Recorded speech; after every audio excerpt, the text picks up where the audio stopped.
بسم الله الرحمن الرحیم. اللهم صل علی محمد و علی آل محمد كما صليت على ابراهیم و علی آل ابراهیم انك حمید مجید و بارک علی محمد و علی آل محمد كما باركت على ابراهیم و علی آل ابراهیم انك حمید مجید.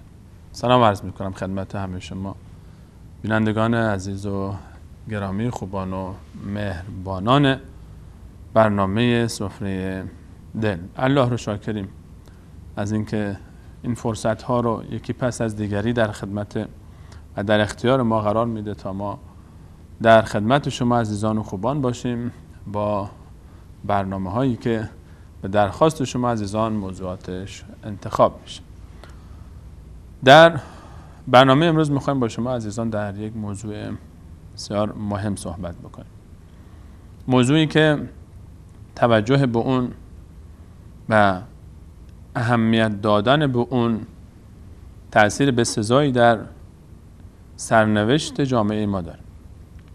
موضوعی که یکی از شاخصه ها و یکی از صفات خاص مسلمانان و تفاوت مسلمانان نسبت به دیگران رو نشون میده.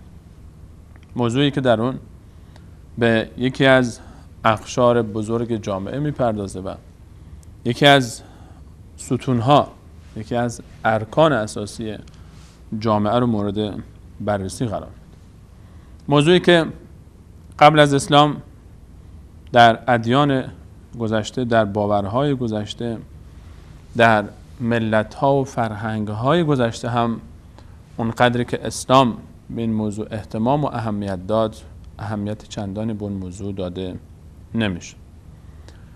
موضوعی که امروزه خیلی جاها تبلیغات میشه، سر و صدا به پا میشه و صحبت‌های مطرح میشه خالی از صحت و عاری از حقیقت بر علیه دین مبین اسلام. موضوعی که مرتبط است با برنامه سفره دل خودمون و خیلی از موضوعاتی رو که ما در طول حدود 100 برنامه گذشته خدمت شما عزیزان مطرح کردیم بی ارتباط نیست با این موضوع مهم. امروز میخوایم با شما عزیزان درباره شخصیت زن مسلمان صحبت کنیم. امروز میخوایم با شما درباره یکی از ویژگی‌های مهمی که در دین مبین اسلام در بین مسلمانان باید بهش اهمیت داده بشه صحبتمون رو با کارشناس محترم برنامه جناب دکتر نور محمد و مرای عزیز آغاز بکنیم و به خاطر اهمیت موضوع زن مسلمان و چه در ابتدای زندگی خودش وقتی که یک طفل هست و یک طفل مسلمان که در یک خانه مسلمان به دنیا میاد، یک دختر بچه مسلمان وقتی که بزرگتر میشه و نوجوان و جوان میشه، یک دختر جوان مسلمان و بعد از اون وقتی که ازدواج میکنه و یک زن مسلمان میشه، یک زن مسلمان چه برای همسرش چه برای جامعه خودش چگونه باید باشه، چه تفاوتی هست بین شخصیت یک زن مسلمان و یک زن غیر مسلمان. ما میخوایم امروز بیشتر از بعد دینی به این موضوع نگاه بکنیم و ما که خودمون رو مسلمان میدونیم، شما بیننده گرامی، شما خواهر بنده، مادر من و کسانی که در جمع ما این صحبت رو میشنوید، حالا چه خواهران بزرگوار و چه برادرانی که به هر حال به هر نحوی مرتبطن با خواهران، چه شوهر برای همسرش، چه پدر برای دختران خودش، چه برادر برای خواهران خودش و یا حتی چه یک فرزند به عنوان پسر برای مادر خودش در ارتباط با یک زن، چه دیدی باید داشته باشیم نسبت به زن و چه جایگاهی داره زن نزد ما و همچنین یک دختر مسلمان، یک زن مسلمان چه تفاوت‌هایی داره، چه صفاتی داره، چه ویژگی‌هایی داره که اون رو متمایز می‌کنه. و وقتی که میگیم ما مسلمانیم، وقتی که یک خواهری میگه من یک زن مسلمان هستم، آیا در این ادعای خودش، آیا در این گفته خودش صادق هست یا نه؟ این بحث رو آغاز خواهیم کرد با جناب دکتر نور محمد عمرای عزیز جناب دکتر عرض سلام دارم و ادب و احترام خدمت شما. بنده هم عرض سلام و ادب و احترام دارم خدمت همه شما وصالیان عزیز و خدمت استاد بزرگوار صاحب این سفره جناب استاد سلیمانی عزیز و بچهای اتاق فرمان و همچنین عرض ادب و سلام و احترام دارم خدمت تمامی شما بینندگان عزیز، در واقع میزبانان واقعی این سفره و از اینکه اجازه میدید در پنجشنبه شب‌ها ما مزاحم بشیم و بیایم خدمتتون تو خونه‌هاتون. از شما کمال سپاس و تشکر رو دارم و براتون آرزوی موفقیت و شادکامی در خدمت شما هستم. بفرمایید. خدمت از ماست. تشکر میکنم از حضور شما جناب دکتر، از اینکه باز هم لطف کردید و قدم رنجه فرمودید به برنامه خودتون تشریف آوردید تا از صحبت‌های شما استفاده بکنید. اگر اجازه بدید در ابتدا طبق روال برنامه‌های گذشته‌مون به خود اصل موضوع بپردازیم و تعریفی داشته باشیم از موضوع برنامه که شخصیت یک زن مسلمان هست. وقتی ما یک زن رو صفت مسلمانی رو به اون اضافه میکنیم و این شخص مزین میشه با صفت اسلام، معنا و مراد و مفهوم چی است؟ وقتی میگیم یک زن مسلمان، منظور ما از زن مسلمان کیست؟ چه کسی؟ بسم الله الرحمن الرحیم. الحمدلله و الصلاة و السلام علی حبیبی و مولای رسول الله و علی آله و صحبه و من والاه. واقعا زیبنده است و جالب است که وقتی ما یک انسانی رو یک صفت ویژه بهش میدیم، نمیگیم یک خانم، یک بانو، یک زن، یا یه زن مثلا ایرانی یا یه زن افغانی یا یه زن تاجیکی، میاییم به مرحله بالاتر از این به اصطلاح شاخصه‌های که به اصطلاح شاخصه‌هایی هست که ما تو ساختار اون هیچ نقشی نداشتیم، هیچ قاب به اصطلاح جای فخری هم برای ما نداره. اینه که طرف بیاد بگه که مثلا یک زن تاجیک همچنین ویژگی‌هایی رو داره، یا یک زن افغانی همچنین صفات و ویژگی‌هایی رو داره باید بهش بباله، و یک زن مثلا ایرانی همچنین ویژگی‌ها و صفت‌هایی داره که باید بهش افتخار کنه. این چیزایی هست که نه قابل افتخار هست و نه قابل فخر و نه ما در ساختار اون هیچ نقشی داشتیم. هیچ کدوم از بانوان عزیز و بینندگان عزیز از اینه که ایرانی هستند ازشون پرسیده نشد که شما میخواید ایرانی آفریده بشید یا میخواید آفریقایی آفریده بشید، یا ازشون پرسیده نشد شما میخواید که تاجیکی خداوند شما رو بیافرینه یا افغانی یا مثلا اروپایی یا چینی یا کره‌ای. پس ما در یک به اصطلاح میدانی قرار گرفتیم که فطرت ما رو در اون آورد. فخر کردن به این، بالیدن به این اصلا به اصطلاح فخری نداره و اصلا ما حقش هم نداریم که توش فخر کنیم، چون ما برای رسیدن به این صفت هیچ به اصطلاح نقشی نداشتیم. اما وقتی میگیم زن مسلمون که گفتیم، یعنی ما داریم یک شناسنامه جدید رو معرفی میکنیم، یک هویت و شخصیت جدید رو معرفی میکنیم. این زنی که ما بهش میگیم زن مسلمون، این زنیه که در بین این همه افکار و اندیشه های من درآوردی بشری و اون چیزهایی که حتی رسوباتی که از به اصطلاح کتاب‌های قدیم و ادیان پیشین اومده، این زن گفته من هیچی که از اینا رو قبول ندارم، من اسلام رو قبول دارم، من این شناسنامه رو برای خودم انتخاب کردم. وقتی میگم من زن مسلمون هستم، یعنی من یه ویژگی‌های خاص خودم رو دارم، من یک صفت‌هایی رو خودم با عقل و درایت خودم با فهم و شعور خودم انتخاب کردم و به این هم فخر می‌ورزم و افتخارم می‌کنم. من وقتی میگم که زن مسلمون هم یعنی چی؟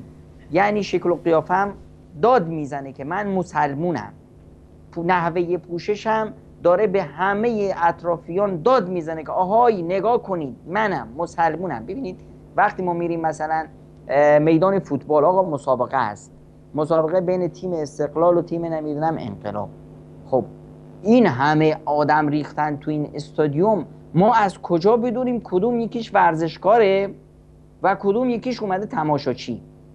تازه الان ورزشکارش رو فهمیدیم کدوم یکی از تیم فلان هست و کدوم از تیم علان. در بین این به اصطلاح دو تیم کدوم یکیش داور هست یا کدوم یکیش بازیگره، کدوم یکیش نمیدونم دروازه‌بون هست، کدوم یکیش به اصطلاح بازیگر توی میدون.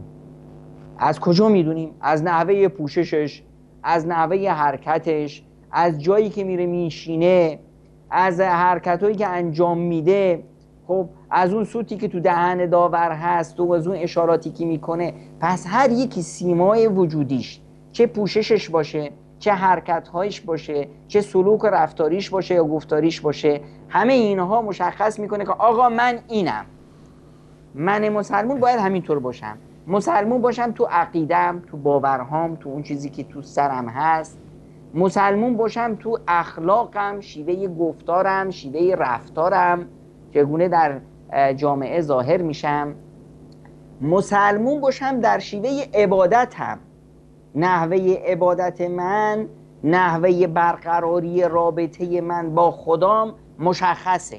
من به یک شیوه معینی، به یک شیوه مشخصی رابطه‌ام رو با خدام برقرار میکنم.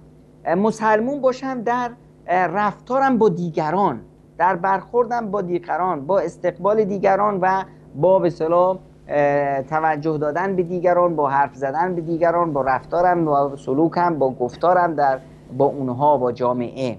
و مسلمون باشم تو خودی خودم، این کالبد من چگونه باید شکل بگیره. رفتاریش تنها نیست، حتی شکل و قیافم باید داد بزنه که آهای من مسلمونم، همونطور که شکل و قیافه داور داد میزنه که این آقا داوره تو میدون، این آقا بازیگره و از کدوم تیم هست، باید این به اصطلاح در من باشه. و وقتی که من انتخاب کردم که من مسلمونم، زن مسلمونم، اومدم به یه مرحله از پختگی و نضج فکری رسیدم که یک کتاب و کاتالوگی که خداوند متعال برای من بنده که منو آفرید قرار داد، این برنامه زندگی من شد. این من رو از اون منجلابی که توش بودم، از اون بردگی و کنیزی که توش بودم، منو رها کرد. من شدم آزاده. اون وقت شدم شقایق الرجال، زنها شدن برادرای به اصطلاح خواهرای مردا، تماما متساوی در حقوق متساوی و در واجبات هم متساوی. وقتی که من شدم مثل مرد، جایگاهم رو انتخاب کردم و دریافتم، خداوند متعال به من هم فرمود فاستجاب لهم ربهم انی لا اضیع عمل عامل منکم من ذکر و انثی. من همه شما رو برابر قرار دادم، الان هیچ فعالیت شما، هیچ زحمت شما ضایع نمیشه، حالا چه زن باشید چه مرد باشید. و در این حال این حقوقی بود که من دریافت کردم. واجبات و مسئولیت هم دوش همگام و همشونه مرد در جامعه من دارم حرکت میکنم. واجبات عبادیم و واجبات به اصطلاح سلوکی و رفتاریم، یعنی یک نقش تکاملی رو با مرد من گرفتم و دارم پیش میرم. نه تنها این، بلکه خداوند متعال به من یه ویژگی های خاصی داد، چون که من مسئولیت هام یه مقدار به اصطلاح سنگین تر بود. مسئولیت هام در جامعه من به اصطلاح کارگاه انسانسازی هستن. نه تنها ولادت بچه و آینده از جمله وظایف من قرار داده شد، بلکه ساختار اون پله ها و اون به اصطلاح آجرهایی که آینده رو میسازند، این انسانهای موفق، این انسانهای پیروز، این انسانهای اندیشمند، اینها رو من زن مسلمون باید اینها رو به اصطلاح تو آغوش خودم تربیت کنم. اینجا بود که به من یه رتبه بالاتر داده شد، بلکه نه 3 رتبه بالاتر داده شد. مادریت من از پدریت به 3 مرتبه رفت بالاتر. 3 درجه من به اصطلاح 3 پوینت جدید گرفتم. اون حدیثی که پیامبر اکرم صلی الله علیه و سلم رو بیاد میاریم که اون به اصطلاح صحابی اومد و پرسید یا رسول الله من احق الناس به حسن صحابتی، من بیشتر به کی برسم، کی بر من واجب و به اصطلاح بر من حق بیشتر داره که من ادای حقش بکنم. فرمودن مادرتون. فرمودن خب غیر بعد از مادرم چی؟ فرمودن باز مادرتون. باز بعد از مادر باز مادرتون 3 بار تاکید کردن بر حق مادریت، بعدش حق پدریت اومد. پس من در یک جایگاهی خداوند منو قرار داد که من دیگه الان این جایگاه است که میتونم بهش فخر کنم و بگم که من زن مسلمانم. اگر اجازه بدید در آنچه که شما اشاره فرمودید مختصراً به اصطلاح مقداری در تفاصیلش بیشتر وارد بشیم. یقینا مهمترین ویژگی که یک زن مسلمان داره و اون رو متمایز میکنه از دیگر زنهای به هر حال دور بر روی کره زمین به صورت عموم، ایمانش نسبت به الله تعالی است. یعنی این زن همونطوری که یک مرد مسلمان، به هر حال این تفاوت با بقیه مردها داره، حالا چون موضوع ما بیشتر زن هست. یک زن مسلمان ایمان داره به الله تعالی. حالا این مهمترین ویژگی که خب این اصل و اساسی هست که سبب میشه که بقیه حرکات، بقیه رفتارها و بقیه اخلاقها و صفاتش همه شکل بگیره و رنگ بگیره بر اثر به هر حال این نیروی داخلی. در ارتباط با الله تعالی یک زن مسلمان چه ویژگی هایی داره، چه صفاتی داره، چه جور رابطه‌ای داره با الله تعالی و چه نکاتی رو یک خواهر مسلمان، یک زن مسلمان باید مد نظر داشته باشه و اینها رو وقتی که بررسی میکنه و نگاه میاندازه بهش مطمئن بشه که الحمدلله رابطهش با خدای خودش، رابطهش با الله تعالی اون گونه ای هست که باید یک زن مسلمان داشته باشه. واقعا این نقطه بسیار بسیار زیبایی هست که جای تأمل داره که وقتی ما میگیم زن مسلمان یعنی چی؟ یعنی اینی که خداوند اومد این زن رو اون جایگاهی داد که الان رابطه اصلیش با خداش هست، فرمان برداری از خدا هست، دستور از خدا میگیره. شوهر جای خودش رو داره، بله، پدر جایگاه خودش رو داره، برادر جایگاه خودش رو داره، فرزند جایگاه خودش رو داره، اما در همه این موارد اونی که بالاتر از همه این هاست و من فرد باش در تماس هستم اون خدا است. که اگر احیانا یکی از این افرادی که خب میتونن در جامعه خیلی اهرم فشار باشن، اگر راه به خطا رفت، اگر پدر یه دستوری داد مخالف با فرامین الهی، پسر، شوهر، برادر، نمیدونم رئیس حکومت، همه هر کسی، اینجاست که دیگه همه این دستورات و فرامین بدون هیچ گونه به اصطلاح چشم داشتی من همه اینها رو میزنم به دیوار و رابطه میشه مستقیم با خدا. چیزی که لا طاعت لمخلوق فی معصیت الخالق، هیچ طاعتی برای کسی بر من هیچ سلطه‌ای، هیچ نیرویی نداره وقتی که من بالای سرم خدام رو دارم و اون نیرویی که به اصطلاح میخواد بر من اجبار بشه مخالف با فرامین الهی است، من هر کی باشم اون رو به اصطلاح ازش سرپیچی میکنم، باید سرپیچی کنم، باید بهش بها ندم. چرا؟ چون که من آزادم، من برده نیستم، من کنیز نیستم. اینجاست که یه زن مسلمون وقتی که رابطهش با خداش اینطور شد دیگه میفهمه که هرگز خداوند اون رو ضایع نمیکنه در هر شرایطی که باشه. مادرمون هاجر علیه السلام رو حضرت ابراهیم علیه السلام میارن در یک صحرای برهوت، نه آبی هست، نه چراگاهی هست، نه خورد و خوراکی هست، نه هیچی.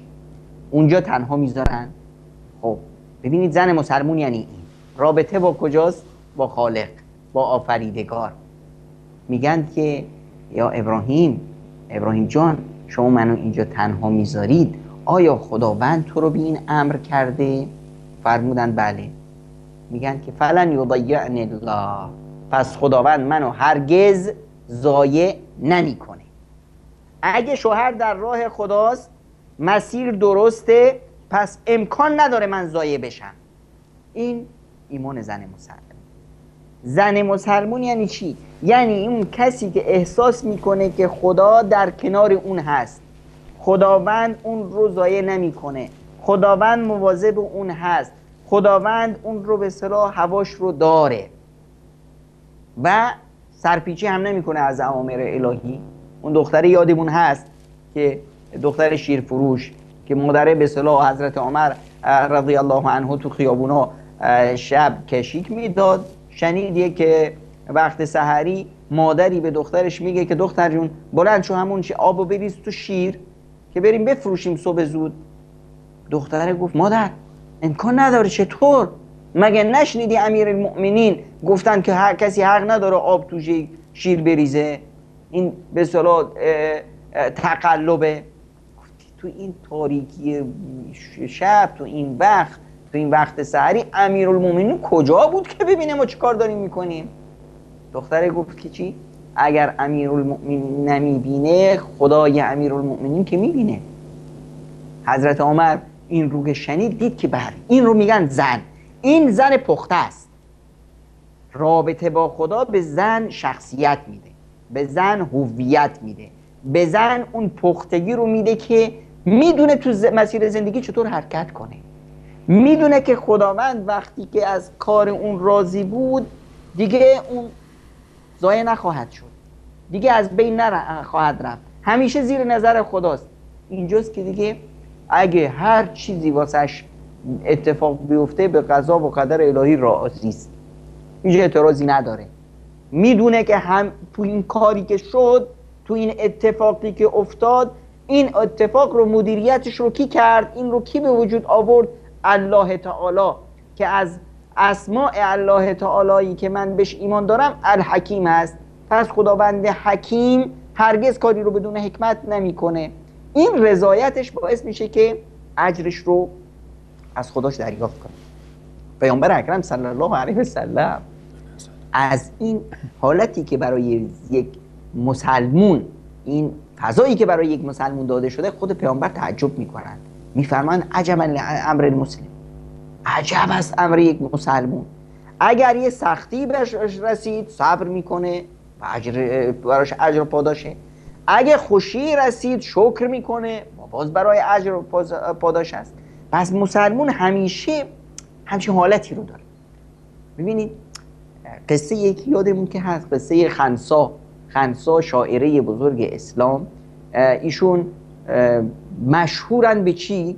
در زمان جاهلیت وقتی ایشون برادری داشتن به نام صخر وقتی وفات کرد، خنسا دنیا رو گریون از ناله ها و نوحه سرایی هایی که برای برادرش کرد که برادرم وای ویلا وفات کرد و بدون برادر و برادرم چنین و چنان بود. همین زن، فرق بین زن مسلمون و زن غیر مسلمون. این زنی که غیر مسلمون بود، این بود حجمش، این بود پختگیش، این بود به اصطلاح شعورش که برادر که رفت زندگی رفت. برادر که رفت یعنی ناامیدی، یعنی زندگی تموم شد، یعنی بدبختی، یعنی فلاکت. همین زن وقتی مسلمون میشه، اونم چه وقتی؟ در وقتی که پیرزن هست، شکسته است، نیاز به یک عصای پیری داره. 4 تا از فرزندانش، نه برادراش، فرزندانش، جیگرگوشه هاش در قادسیه شهید میشن. اون وقت خنسا خوشحال میشه. الان دیگه گریه نمیکنه، الان راضی است به قضای الهی و میگه حمد سپاس خدای را که به من شرف داد، بچه هام رو به عنوان شهید قبول کرد، به من این شرف و این مکانت رو داد که بچه هام رو شهید کرد و از خداوند من تمنا دارم که در روز قیامت منو در کنار بچه هام محشور کن. این رو میگن ایمان به قضای قدر الهی. این رو میگن سرشت نوین. اون همین زن همون زن بود، همون زن دیروزی بود، اما اومد یک هویت جدید برای خودش انتخاب کرد، یک شخصیت جدید که اون هست شخصیت به اصطلاح ایمانی، شخصیت مسلمون بودن. این زن وقتی که رابطهش با خودش اینطور شد، چیزی که جلوی روش هست این پشیزه زندگی نیست، چیزی که جلو روش هست چشاش بهشت رو میبینه، چشاش مسیر راه رو میبینه. همیشه قبر و زندگی محشر تو ذهنش هست. یه کاری من میخوام بکنم، خب فردای قیامت جوابشو چی بدم؟ تو قبرم از من که پرسیده شد چی بگم؟ الیوم تجزا کل نفس بما کسبت لا ظلم اليوم. اون روزی که هر انسانی به اون چیزی که دست آوردی که کسب کرده مجازات میشه، بازخواست میشه، در اون روز که ظلم نیست، من از این ظلمی که کردم چی جواب دارم؟ عدالت وقتی برپا میشه من کجای کارم؟ وقتی که با این دید به زندگی نگاه میکنه، این زن مسلمون یه رشد و تعالی پیدا میکنه، یک محک، یک میزانی همیشه تو ذهنش وجود داره که هی بهش میزنه، هی بهش میزنه، کجا داری میری؟ مواظب باش، که اون رو بهش میگن توبه. توبه راهی، یک لفظی هست، یک به اصطلاح کنترلی هست، یک جهازی هست، یک سیستمی هست که در ذهن این زن مسلمون پایگذاری میشه، خود به خود ساخته میشه، تا لغزش میکنه برمیگرده، همیشه بیدار هست، حس ایمانیش همیشه آگاه هست. ان الذين اتقوا اذا مسهم طائف من الشیطان تذکروا، اینهایی که تقوا پیدا کردن اگر یک لحظه لغزش شیطانی اونا رو گرفت فوراً تذکروا فاذا هم مبصرون، چشاشون باز میمونه، یاد آوری میشن، عقلشون به کار میفته، میفهمن که دارن کجا میرن. این زن مسلمون وقتی که به این مرحله میرسه زندگیش، برنامه ریزی زندگیش مشخص میشه. برنامه ریزی زندگی چطور میشه؟ اولویت بندی قرار میگیره. اولویت اول رضایت خداوند، همه چیز در مبنای رضایت خداوند پای ریزی میشه.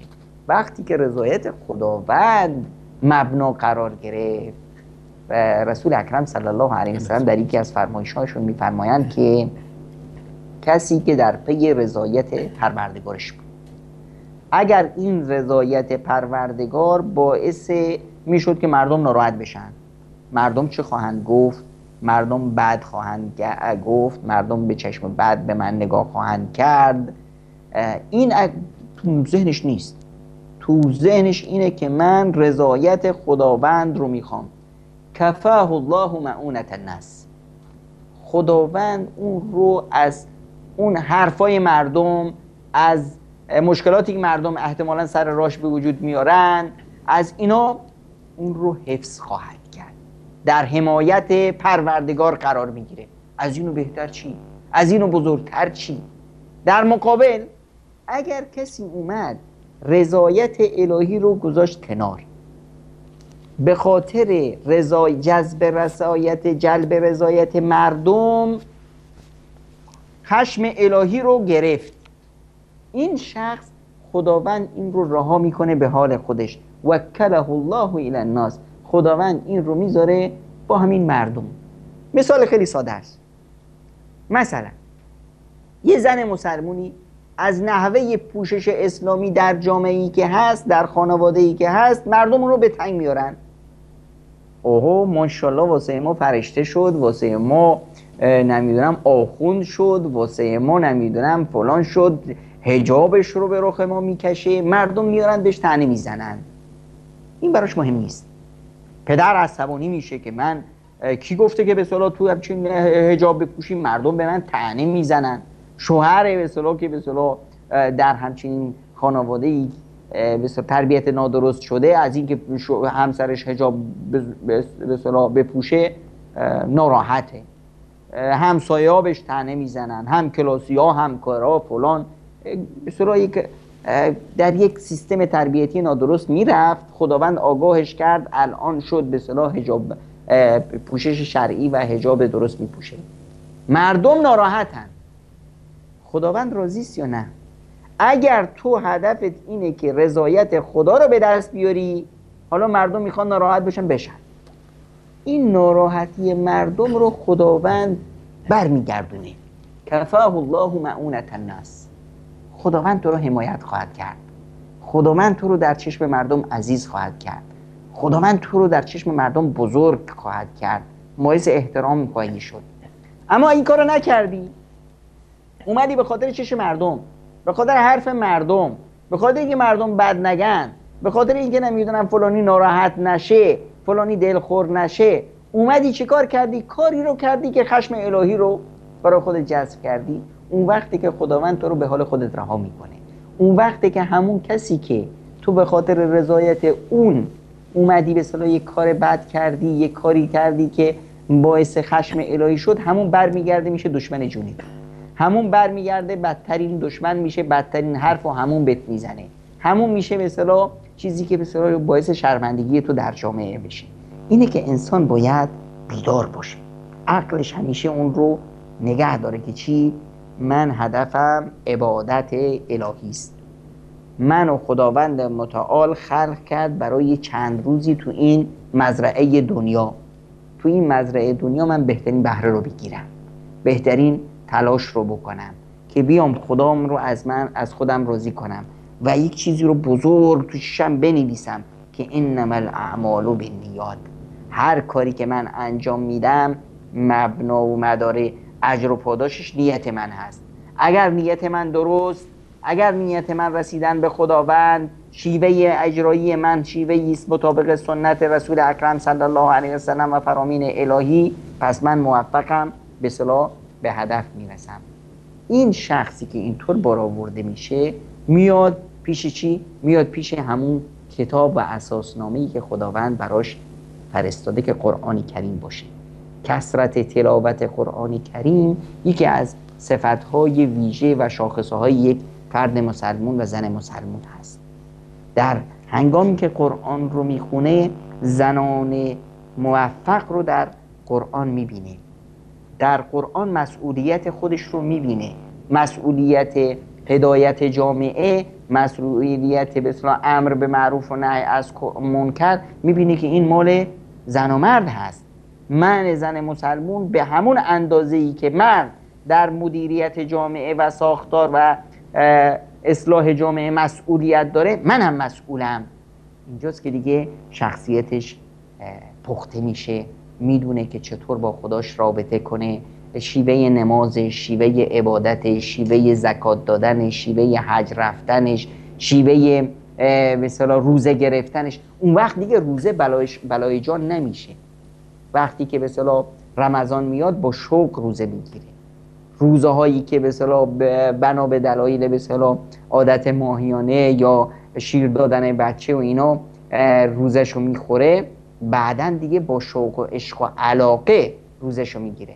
اون خانم هایی که مثلا میان یه سال گذشته بچه شیرخواره داشت روزه نگرفت، الان که یه سال گذشته میپرسه که آقا من چی کار کنم، رمضان رسید من روزه نگرفتم، چی کار کنم، نمیتونم، فلان، هوا گرمه، فلان.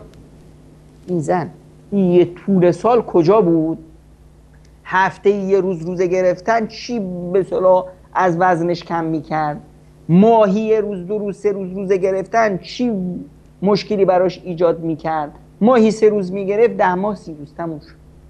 اما نه، این مشکل کجاست؟ مشکل اینه که رابطش با خداوند عمیق نیست. مشکل اینه که خداش رو به درستی نشناخته. مشکل اینه که فهم و درایت و پختگی ایمانی توش مشکل داره. نتونسته خودش رو بسازه، نتونسته خودش رو اون سیمای زن مسلمون رو در خودش تجلی بده و اون زنی باشه که روز قیامت میتونه سرش رو بالا بگیره و تو چشمای رسول خدا صلی الله علیه و سلم نگاه کنه و اون زنی باشه که با افتخار بگه که من مسلمون بودم، خدایا بار اله و من در پی رضایت و خوشنودی تو بودم. جناب دکتر، صحبت‌های شما منو بیاد عده‌ای از اون خواهرانی افتاد که در اروپا و آمریکا، حالا شاید حتی در کشورهای اسلامی خودمون هم تازه به اسلام مشرف میشن و خانمی حتی آقایی یک زندگی داشته آزاد، یعنی هیچ منعی در جلوش نبوده در اروپا، در آمریکا و هر فضای دیگری که مسلمان نبوده، هر کاری که دوست داشته انجام میداده، هر جوری که دوست داشته میگشته و الان وقتی که با الله تعالی آشنا میشه و این جرقه ایمانی در اون ایجاد میشه و این نیروی ایمانی رو احساس میکنه و میاد و مسلمان میشه، حالا این زندگیش کلا متحول میشه. و بیاد دارم که استاد سادات در این سفر آخری که داشتن با هم دیگر ملاقات کردیم، از خاطرات یکی از خواهرانی که به دست ایشون در فرانکفورت مسلمان شده بود میفرمودن که همین چند ماه پیش که این خواهر مسلمان شد، آلمانی، و بعد قبل از اسلامش با یک مسلمانی، با یک پسر مسلمانی رفیق بوده، به معنی همون، یعنی دوست دوست دختر دوست پسر به همون تعبیر. و بعد از اینکه مسلمان شد ایشون میگفت که همین دختر پیشنهاد ازدواج به این پسر داده بود، پسر قبول نکرد، پسر مسلمان قبول نکرد. من گفت نه، ما همون دوست میخوای با من باش اما من نمیتونم با تو ازدواج بکنم. و ایشون میگفت به همین خاطر با ایشون قطع رابطه کرده و دنبال شوهر مسلمانی میگرده و حجاب میبند، حتی میگفت نقاب میپوشه ایشون الان اونجا. و الان سوال من اینه جناب دکتر، چی میشه که یک دختر مسلمانی، یک پسری، حالا هر چیزی، یک غیر مسلمانی وقتی که مسلمان میشه و با قرآن آشنا میشه، با الله تعالی آشنا میشه، میاد و زندگیش این گونه متحول میشه که حاضر تمام زندگی خودش رو فدا بکنه در این راه، در مقابل دشمنی های دور بری ها، تیک و کلام های اطرافیان در جامعه، طعنه های این و اون، محروم شدن از خیلی از فرصت های شغلی حتی و یا مشکلات دیگری که براش ایجاد میشه. اما یک بچه مسلمان، یک دختر مسلمان، یک زن مسلمان، یک انسان مسلمانی که از بچگی وقتی به دنیا آمده، توی خونه مسلمان به دنیا آمده، از بچگی وقتی به دنیا آمده قرآن خوندن حتی بلد هست، حتی میخونه، اما وقتی که در مرحله عمل میاد ما نگاه میکنیم همین دختر تازه مسلمان رو در کنار دختری که 20 سال مسلمونه، 25 سال مسلمونه، مسلمان زاده است کنار هم میگذاریم، انگار که اون 25 سال ایمان آورده و این تازه دیروز وارد اسلام شده. این تفاوت از کجا ایجاد میشه؟ چرا این احساس در وجود این دختر یک عمر مسلمان نیست و یک پسر حتی یک عمر مسلمان، اما در وجود اون تازه مسلمان هست؟ نقطه اختلاف کجاست؟ این تفاوت رو من هنوز برای من جای سواله که چه نیرویی در وجود این هست و اون بهش نرسیده؟ کجا باید دنبال مشکل بگردیم؟ بسیار سوال بسیار جالب و مهمی رو استاد سلیمانی مطرح کردن. البته اگه اجازه بدید قبل از این من با یک واژه مشکل دارم و اون واژه آزادی هست. وقتی که ما میگیم که فلانی قبل از این که مسلمان بشه آزاد بود، ما تصور میکنیم چون از بس به ما گفتن آقا این آزاد هست ما هم باورمون کرده که آزاد هست. نه خیر، اون کسی که تو جامعه به اصطلاح بزرگ میشه، اون کسی که به اصطلاح با این شیوهی که تو جامعه به اصطلاح غربی شرقی هست و الان به هجوم فرهنگی به جوامع ما هم به اصطلاح رسیده، اون آزاد نیست. ما گمان میکنیم اون آزاد است، اون برده اون جامعه هست. به طور مثال من رفته بودم قرقیزستان، هوای سرد کشنده، آقایون با پالتو و با به اصطلاح لباس و پوشاک گرم، خانم ها با پالتو بدون شلوار مثل میش میلرزیدن توی به اصطلاح اون سرما تو خیابونا. وقتی اونا رو میدیدی اصلا دلت آب میشد، این بیچاره چرا خودش رو اینقدر به اصطلاح به عذاب انداخته؟ فکر میکنید اون خانمی که تو اون سرمای سرد به اصطلاح شلوارشو نمیپوشه از این راحته؟ نه خیر، این برده است، برده اون فضا، برده اون محیط. این زنی که از صبح بلند میشه 4 ساعت میشینه خودش رو به اصطلاح با چتک و رنگ میزنه و به اصطلاح به شکل و قیافه میگیره میاد، فکر میکنید تو این 4 ساعتی که جلوی آینه چشاشو میخ کرده بود تو صورتش خوش میگذشت بهش؟ اما نه، اگه این کارو نکنه این جامعه بهش طعنه میزنن، بهش بد میگن. این برده این جامعه است، این اسیره. این کسی که با این پوشاک به اصطلاح با این پوشش نادرست میاد تو خیابون، این دختر خانومی که مثلا با این پوشش نادرست فکر میکنه تو خیابون بهش خوش میگذره، وقتی که به اصطلاح یکی از این ور به دست باش اشاره میکنه، یکی با از اون ور به اصطلاح طعنه‌ای بهش میزنه، یکی سوتی براش میکشه، همه اذیتش میکنن، بهش خوش میگذره. اما چرا این کارو میکنه؟ برده این محیط هست. پس این با آزاد نیست. آزاد کیه؟ آزاد یعنی چی؟ اون چیزی که دلم میخواد میکنم. یعنی چی دلم میخواد؟ وقتی که من فهمیدم آسایش من تو به اصطلاح پوشاکم هست، وقتی من فهمیدم رضایت خداوند توی پوشاک من هست، وقتی من فهمیدم شیوه رفتار من، شیوه گفتار من، شیوه باور من این باید عبادت باشه و من هدفم رضایت خدا هست، الان اینو من خواستم، این اختیار منه، انجامش میدم، من آزادم. این زنی که در واقع حجاب میپوشه و همه جامعه رو به اصطلاح به مبارزه طلب میکنه که من با وجود همه خواسته های شما، با وجود همه فشارهای شما، من آزادم، اون کاری که دلم میخواد میکنم. اینه در واقع آزاد. اما خب چرا یه کسی که به اصطلاح از جامعه ای، از خونه یه مسلمون زاده به اصطلاح میبینیم که این مفهوم رو نفهمیده، یه کسی که تازه مسلمون میشه یه مسلمون آتشین میشه. واسه یه چی؟ همینه، خیلی ساده است. ما چیزی به نام مسلمون زاده تو فرهنگ دینیمون نداریم که آقا فلانی چون مسلمونه پس خب بهشتی هست. تو به اصطلاح چون از خانواده مسلمونی اومد بیرون، پدرش به اصطلاح حسین نام داشت و مادرش زینب، پدرش نمیدونم محمد بود و مادرش فاطمه، بعد اسم خودش هم شد علی، اسم خودش شد به اصطلاح احمد. این چون که اسم و شناسنامه فامیلی خانواده توش نوشته شد مذهب یا دین مسلمون، این مسلمون زاده است. این که نشد، این با عدالت الهی در تضاد هست. اسم این دین، وقتی دین میای میگی دین چی میگه؟ میگه الف لام میم ذلک الکتاب لا ریب فیه هدی للمتقین. متقیا کیا هستند؟ الذین یؤمنون بالغیب. یعنی اصل مبنای ایمانی فرد ایمان هست، مبنای این هویتی ایمان هست، این شخصیت مسلمون بودن ایمان. ایمان یعنی چی؟ یعنی باور، یعنی چیزی که من قبولش دارم. کلید دخولی من به این جامعه جدید ایمانی اسمش چی هست؟ شهادت. شهادت یعنی چی؟ یعنی گواهی. گواهی یعنی چی؟ یعنی چیزی رو من دیدم، با چشای خودم دیدم، با عقل خودم درک کردم، این اصلا تو شک ندارم که من دارم شهادت میدم.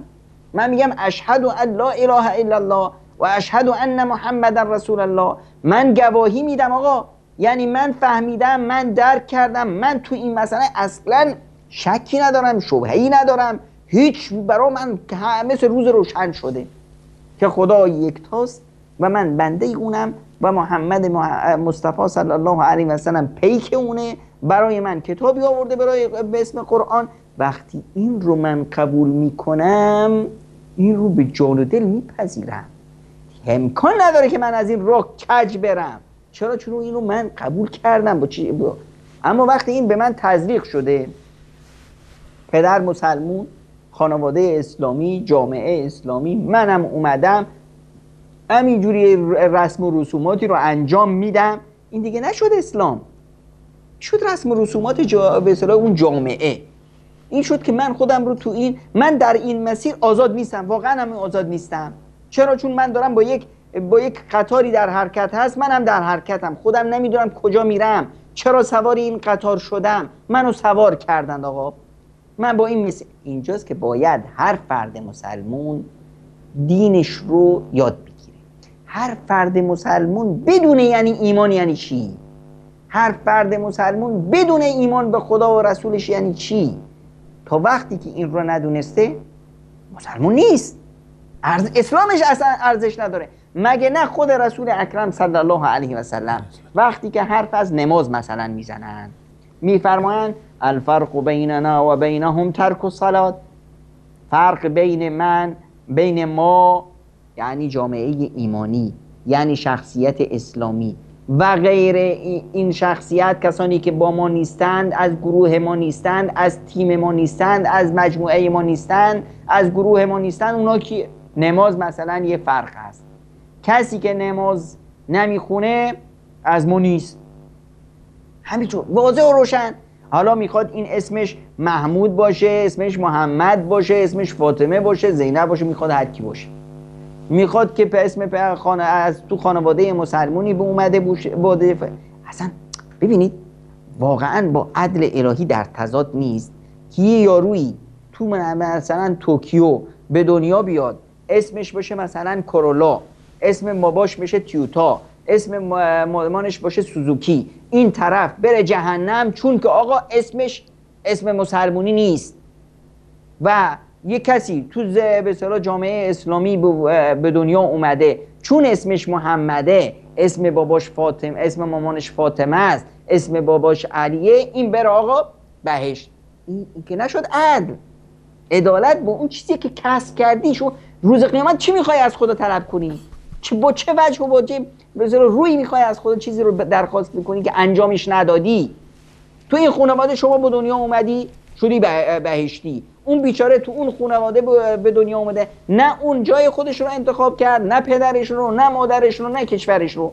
و نه از شما هم پرسیدن که پدرت کی میخوای باشه، مادرت کی میخوای باشه، کشورت توی خانواده‌ات کی میخواد باشه. پس ما بر اون چیزی که کسب کردیم، به ما کسبت یدیک، با اون چیزی که کسب میکنیم، با اون چیزی که براش عرق میریزیم، با اون چیزی که درکش میکنیم، با اون وقتی میایم پیش حق داریم که از خودمون چیزی بخوایم، از خودمون اجر بخوایم، پاداش میخوایم، حق داریم چون زحمتش رو کشیدیم. اما برای چیزی که زحمتش رو نکشیم حق نداریم. اینه که ما باید درک کنیم اون مسلمون زاده برای مسلمون شدن کافی نیست. اینه که فرزند حضرت نوح علیه السلام میره به چی؟ به همون شعر مشهوری که سگ اصحاب کهف با پی نیکان گرفت و آدم شد، پسر نوح با بدان بنشست و خاندان نبوتش گم شد. پسر نوح میره جهنم و انشاءالله فرزند ابو جهل فرعون این امت ابو به اصطلاح اکرمه میشه صحابی رسول اکرم صلی الله علیه و سلم و روز قیامت میره بهشت. در میزان الهی عدالت هست، در میزان الهی شوخی نیست، در میزان الهی پارتی بازی هم نیست. خیلی ممنونم جناب دکتر. اجازه بدید به همراه شما بینندگان عزیز سری بزنیم با تا کنترل میان برنامه میبینیم، برمیگردیم در خدمت شما عزیزان خوبان خواهیم بود. همچنان با ادامه موضوع شخصیت زن مسلمان.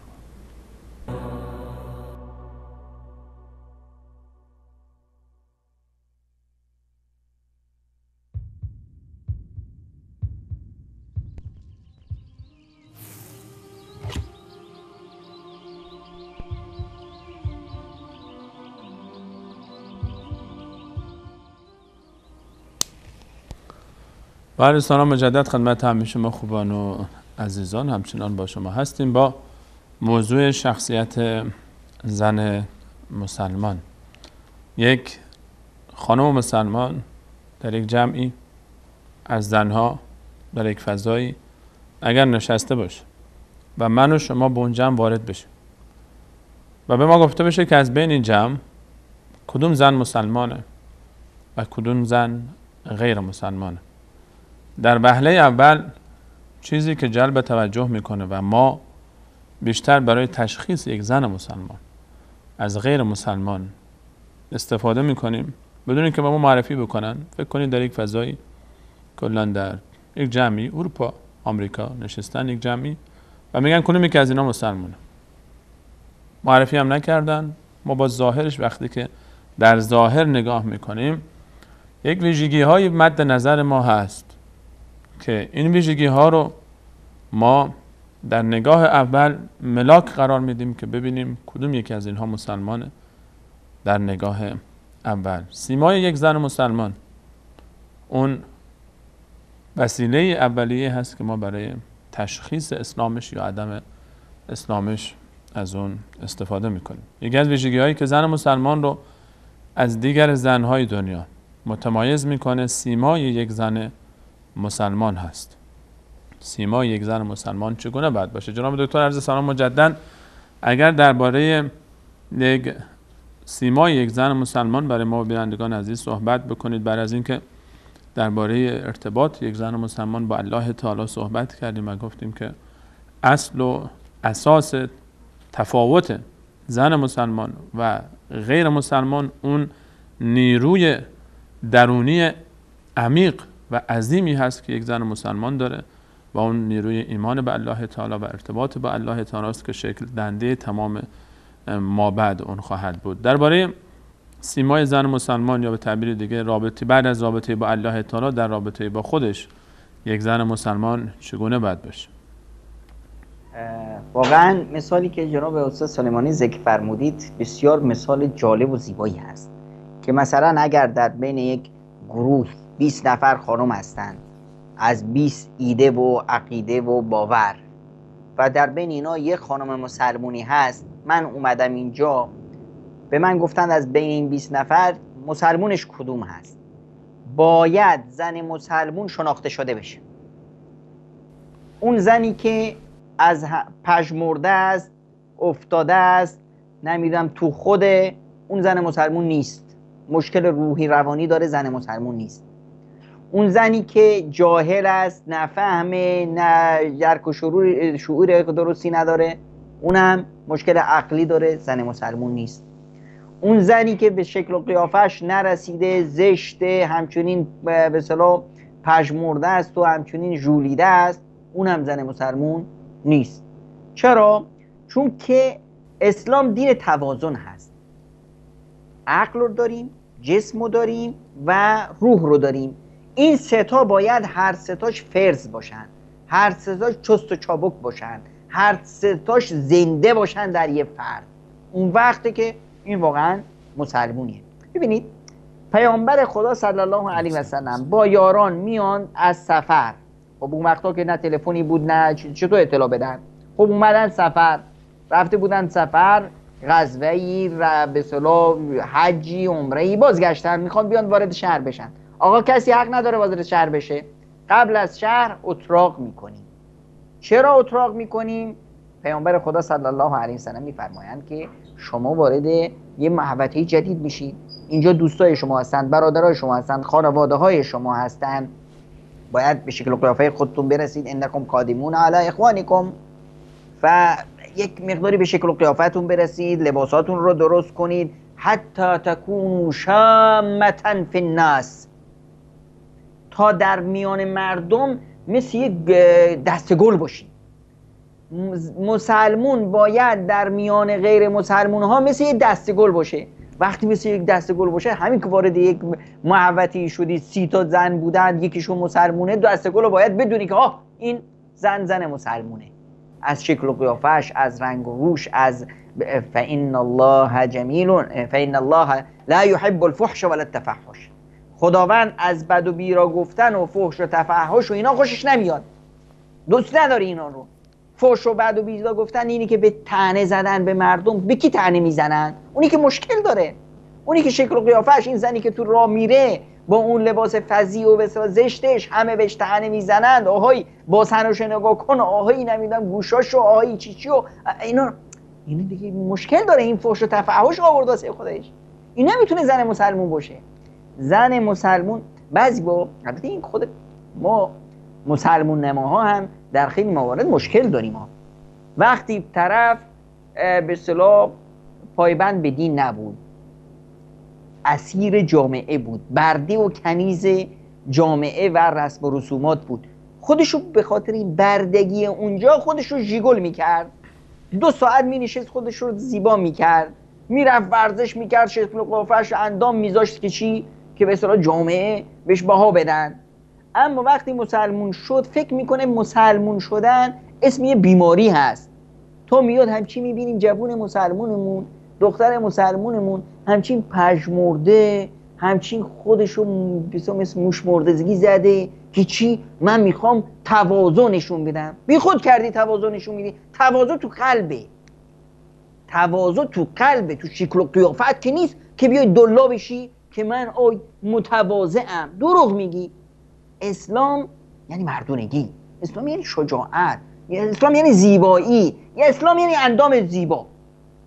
اسلام اسم بیماری نیست که تو خودتو دلا بکنی.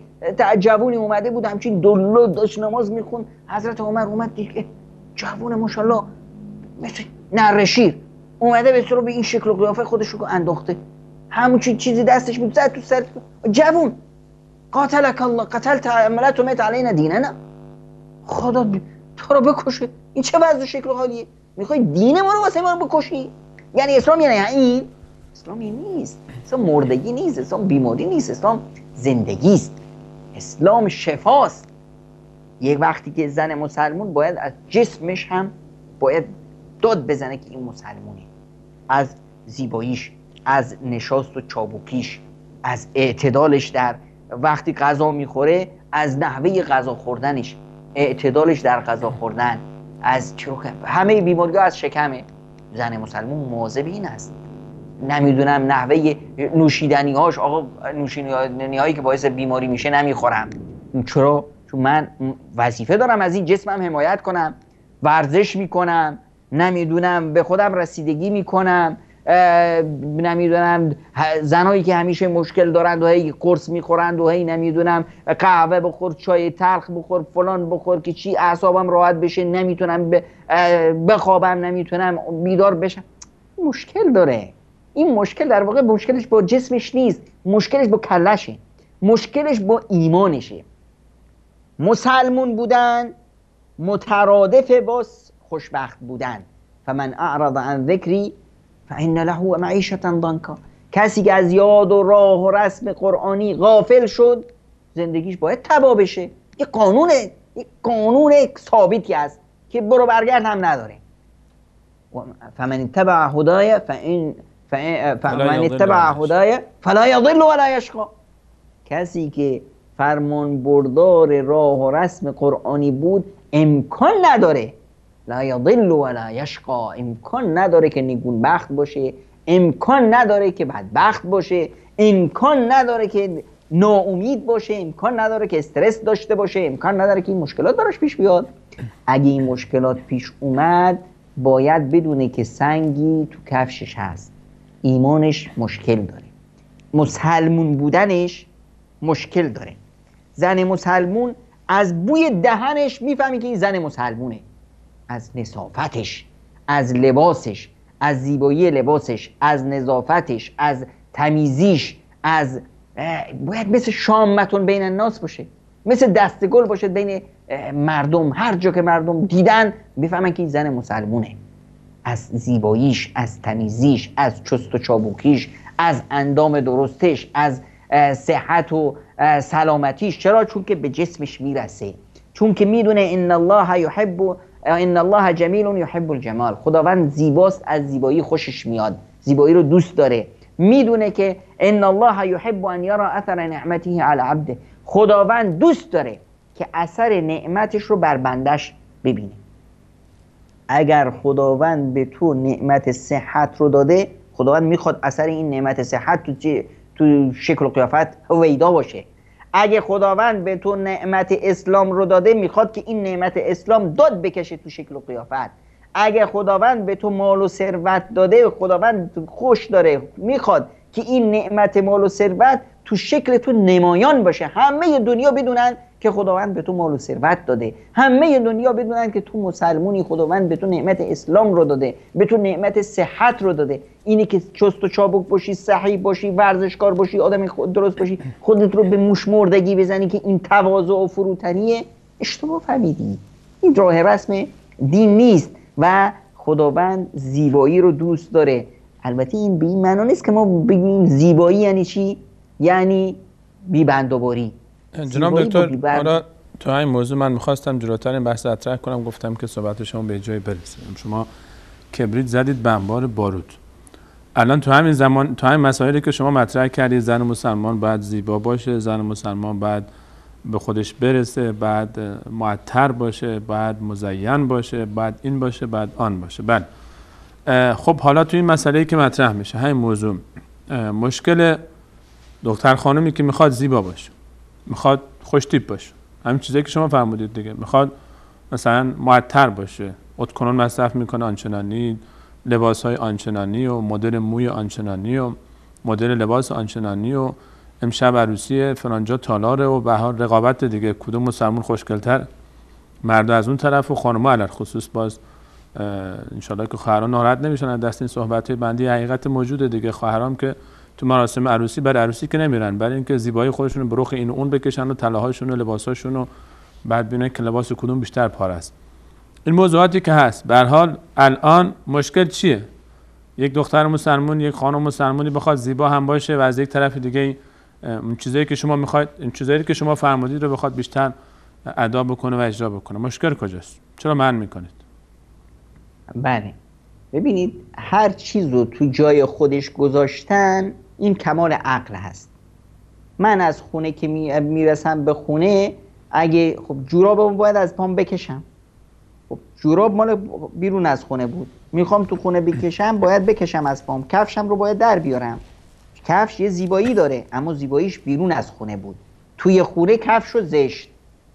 جورابم رو که میکشم باید یه جای خاصی بذارم، گذاشتم تو یخچال. یخچال جای خوبی است، زیبایی خودش رو داره، اما جوراب که اومد تو یخچال این شد یک کار بسیار بسیار بد، بسیار زشت.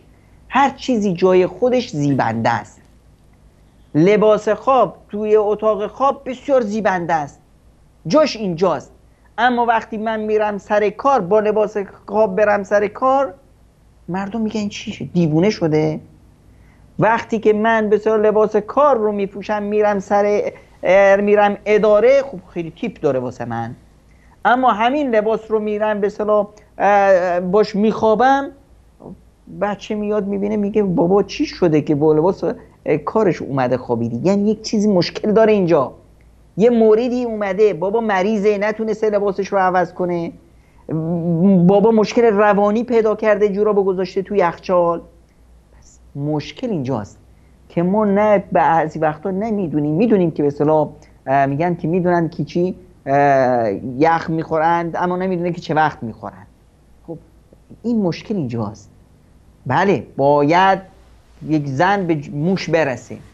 پیامبر خدا صلی الله علیه و سلم فرمودند که من کان له شعر فلیکرم، کسی که موی خداوند بهش داده یه نعمته، یه زیبایی است، باید این زیبایی رو بهش برسه، شونش کنه، عطر بزنه، بهش روغن بزنه، زیبا باشه برای جای خودش.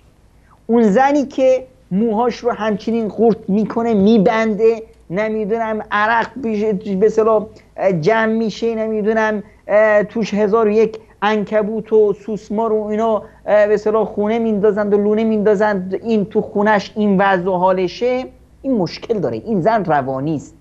چرا؟ چون این زیبایی مو جاش تو خونه است، جاش برای خداوند این موی زیبا رو داده برای اینکه در به اصطلاح چشم شوهرت رو پر کنی. تو نیومدی چشم شوهرت رو پر کنی، چشم خیابون رو پر میکنی. خب اونی که شوهر نداره چی جا رفتی تو خیابون؟ اونی که شوهر نداره چی؟ دنبال شوهر میگن. شوهر نداره، خب خواهر داره، به اصطلاح برادر داره، تو خونه‌اش هست، میخواد شوهر پیدا کنه. خب میخواد شوهر پیدا کنه تو خیابون. آفرین. شوهر ببینید رسیدن به سعادت. ببینید وقتی من میخوام گوجه فرنگی بخرم کجا میرم؟ میرم به اصطلاح پاساژ نمیدونم لوکس فروشی، یا میرم جایی که به اصطلاح گوجه فرنگی میفروشن. هر چیزی جای خودش رو داره. برای نون نمیرم مزرعه کشاورزی که آقا دقیقون نون پختی که به من نون بدی، میرم نونوایی. هر چیزی جای خودش رو ده، هر چیزی لباس خودش رو داره، هر چیزی سیمای خودش رو ده، جای خودش رو داره. کسی که میخواد دنبال شوهر باشه، شوهر تو خیابون رو تقسیم نمیکنن. تو خیابونا چی تقسیم میکنن؟ لات تقسیم میکنن. اونجا رفتی لات پیدا میکنی. تو جایی که رفتی اونجا همین چیزا رو میفروشن دیگه. من که میخوام به اصطلاح وسایل لوکس بخرم، ات کلم بخرم، رفتم به اصطلاح چی میگن جایی که به اصطلاح گوجه فرنگی میفروشن، اونجا دیگه گوجه پوسیده برام میاد دیگه، نمیاد ات کلم نمیاد. وقتی میخوام گل بخرم میرم گل فروشی، نمیرم به اصطلاح جایی که به اصطلاح چیز بد هست و نمیدونم جوشکاری هست و فلان هست. وقتی رفتم جوشکاری باید منتظر باشم که جرقه بیاد لباسم هم را به اصطلاح بسوزونه. پس وقتی که میخوایم شوهر پیدا کنیم، بله این دختر خانم این زیبایی خودش رو در جلوی اون خانم هایی که میان خونش، میان خود به اصطلاح دنبال عروس میگردن، اون مادران، اون نمیدونم مادر بزرگا، بله اون زیبایی خودش رو اونجا نمایان کنه، اون عقل و درایت خودش رو اونجا نمایان کنه که بفهمن که چند مرده حلاجه، چقدر درایت داره. همکلاسی دانشگاه و همکارا چی؟ همکلاسی و دانشگاه و همکارا هم همینطور. ببینید آقای سلیمانی عزیز، شما وقتی میارید یک کباب میذارید توی خیابون، کباب درست میکنید، خب هر کسی میخواد یه تکیور داره دیگه، دهنکی بزنه. وقتی کسی اومد دهنک زد یه غذایی رو، الان کسی که به اصطلاح از بیرون میاد اینو نخواهد خرید، این به اصطلاح غذای دهن زده است. اینایی که به اصطلاح خودشون رو شیرینی میکنن، مثل یک شیرینی، وقتی ما میخوایم یه شیرینی بخریم، یه شکلات من میخوام بخرم برای بچم، باید این شکلات پوشیده باشه، توی ظرف خودش باشه. وقتی تو ظرفشه، تمیزه، من میخرم میرم دست بچم میخوره. همین شکلات هست. اگه پوستش رو برداشت تو خیابون، تو همون دکانه، همون جایی که من دارم اون شکلات اولی رو خریدم، میرم این رو میخرم، حاضر نیست بچه قبولش کنه. چرا؟ میگه که ممکنه کسی دهن زده باشه، ممکنه روش خاک اومده باشه، ممکنه مگسی روش نشسته باشه. این افرادی که میخوان خودشون رو اینطوری شکلات بدون به اصطلاح جعبه کنن، بدون اون پوستش کنن، اینا دیگه در معرض مگسان هستن، در معرض افرادی هستن که لیست میزنن، در معرضی از خاک و به اصطلاح اینا هستن. اینا بازارشون کساد میشه. کدوم یکی از خانم هایی که رفت تو بازار، زنی به اصطلاح تو دانشگاه با این شکل و قیافش خودش رو این تونست یه شوهر موفق پیدا کنه، یه زندگی موفقی رو بسازه؟ جناب دکتر بعضی پیدا کردن، یعنی اگه بخوایم کلا مطلق رد بکنیم هم شاید منصفانه نباشه، بعضی پیدا کردن شاید راضی هم هستن از زندگیشون از شوهرشون. استاد سلیمانی میگن خلایق هر چه لایق. اون کسی که میاد با این وضع پیش میره امکان نداره یک مثلا ما یک قاعده کلی میخوایم بذاریم که این قاعده کلی مثل استثناء توش امکان نداره، مگر اینه که این استثناء شستشو داده بشه، به این معنا که این طرف اومد بله به این صورت یه لاتی رو شکار کرد، اما خب بعدن تونست جامعه، مسیر زندگی، حوادث زندگی، این شخص اومد توبه کرد، درست شد، این دوتا درست شدن، این دوتا پیش مهره بعد عوض شدن، به هم خوردن. حالا این یه استثناست، این حالتها نادراً اتفاق میفته. این دیگه یک چیزی نیست که من خودم رو برم به اصطلاح تو یک مهلکه بندازم که شاید روزی. یکی از دوستان رفتی بود ازدواج کرده بود به همین صورت که این دختره رو من به اصطلاح بعداً درستش میکنم، بین حرف گوش میکنه فلان. بعد از مدتی موفق نشده بود. میدونی دختره چی بهش میگفت؟ میگفت که من که هندونه بازی بودم، تو که چش داشتی منو گرفتی، خب من همون هندونه هستم، چرا میخوای که منو ببندی؟ الان دیگه تغییر و تحولات یه ریسک هست، من حاضرم این ریسک رو قبول کنم. اگه موفق نشدم چی؟ زندگی قضیه ریسک نیست، زندگی رو آدم باید بدون پاشو کجا میذاره. این یکی از مسائلی است که باید ما بهش خیلی روش دقت داشته باشیم. اگه من فاطمه باشم حق دارم که دنبال علی باشم، اگه من علیم باید دنبال فاطمه باشم. اما اگه من نه، من همونی هم که دلم میخواد، اون کاری که به اصطلاح دنبال هوا و هوس خودم هستم، فاطمه هم میخوام، امکان نداره. خلایق هر چه لایق.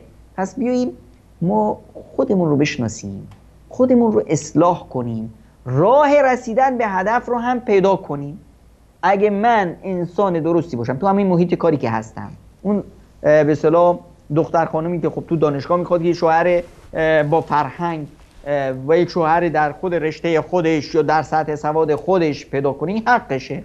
من نمیگم که این دختر خانم دنبال شوهر نباشه یا آقا پسری که تو دانشگاه هست دنبال همسر نباشه، اما اون فردی که به اصطلاح دنبال زندگی است، اون دنبال زنی میگرده که دنبال زندگی باشه، دنبال زنی میگرده که برای فردای بچه‌هاش مادر باشه، دنبال زنی میگرده که جلوی بچه‌هاش خجالت نکشه که بگه که این مادرتونه، این مادر رو من واسهتون گرفتم.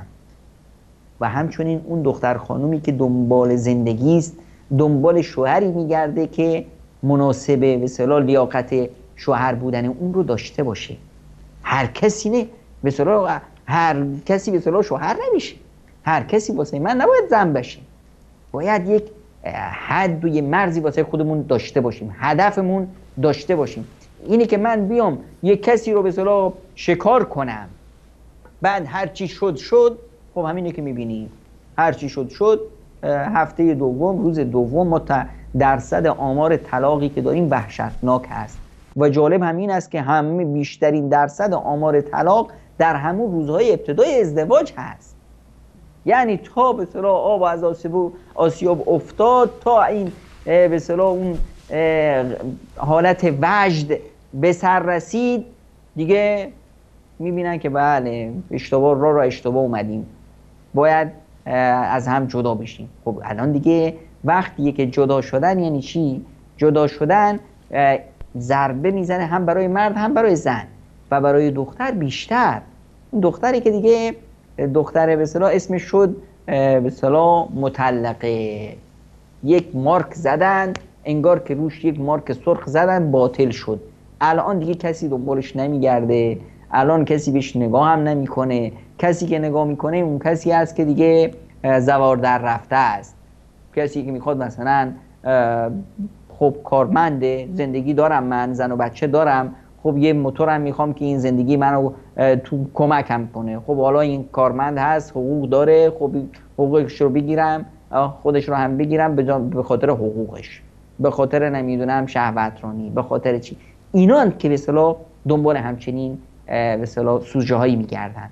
البته موارد استثنایی ملاک عمل نیست. میگیم که مثلا فلان طرف همچنین کاری کرد و موفق شد، این استثناست و استثناء هم 1 در 1000 و این ریسکه. کسی که این راه رو میره حتما به اصطلاح باید این رو در نظر داشته باشه که راهی که میره به اصطلاح ترکستان هست نه به سعادت. جناب دکتر، حالا در همین باب موضوعی که فعلا هستیم، احیانا شما فرمودید خب به هر حال این زیبایی هم که هست در محیط و چارچوب خاص خودش باید باشه، در فضایی که شهر اجازه داده، در داخل محیط خانه و یا محیط‌های سالمی که حداقل انسان این احساس امنیت رو بکنه که اونجا پخش نمیشه آنچه که از زیبایی‌های خودش ظاهر و آشکار میکنه و محدودی خاص خودش رو داره. حالا بعضی وقتها به عنوان مثال در بعضی از جوامع دولت‌ها به زور مجبور میکنن یک دختر مسلمان رو که حجاب برداره از سر خودش، یا برای رفتن به دانشگاه فقط یک شرط وجود داره و اون هم برداشتن حجاب. و ما در کشور مثلا تاجیکستان این مصیبت رو ما الان باش گرفتاریم. از کشورهای اسلامی کشورهای دیگه ای رو من سراغ ندارم به جز این کشور، و در اروپا آمریکا هم کشورهایی هستن که به هر حال این مشکل هست. یا جامعه شاید نپذیره، یک دختر مسلمان دوست داره که حجاب بکنه اما سر دوراهی قرار میگیره، از یک طرف مثلا الان دانشگاه خودش، از یک طرف در به هر حال پوشیدن حجاب، و یا اینکه احساس میکنه که در جامعه دچار مشکل میشه. این دختر مسلمان چیکار باید بکنه؟ ببینید، من مسلمون رابطم اولین اولویت بندیم رضایت الهی است. جامعه میخواد چیکار کنه، حکومت میخواد چیکار کنه، سرشو میخواد بزنه به دیوار، میخواد به اصطلاح داد بزنه، رحمانوف میخواد یک به اصطلاح طناب بندازه تو گردنش، خودش رو به تیربرق آویزون کنه، میخواد هر غلطی که دلش میخواد بکنه. من هدفم رضایت خداست. من فقط بر طبق فرامین پروردگارم راه میرم.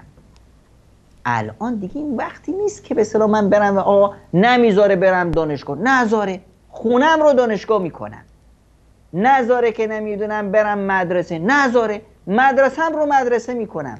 الان به خصوص الان دنیا باز شده.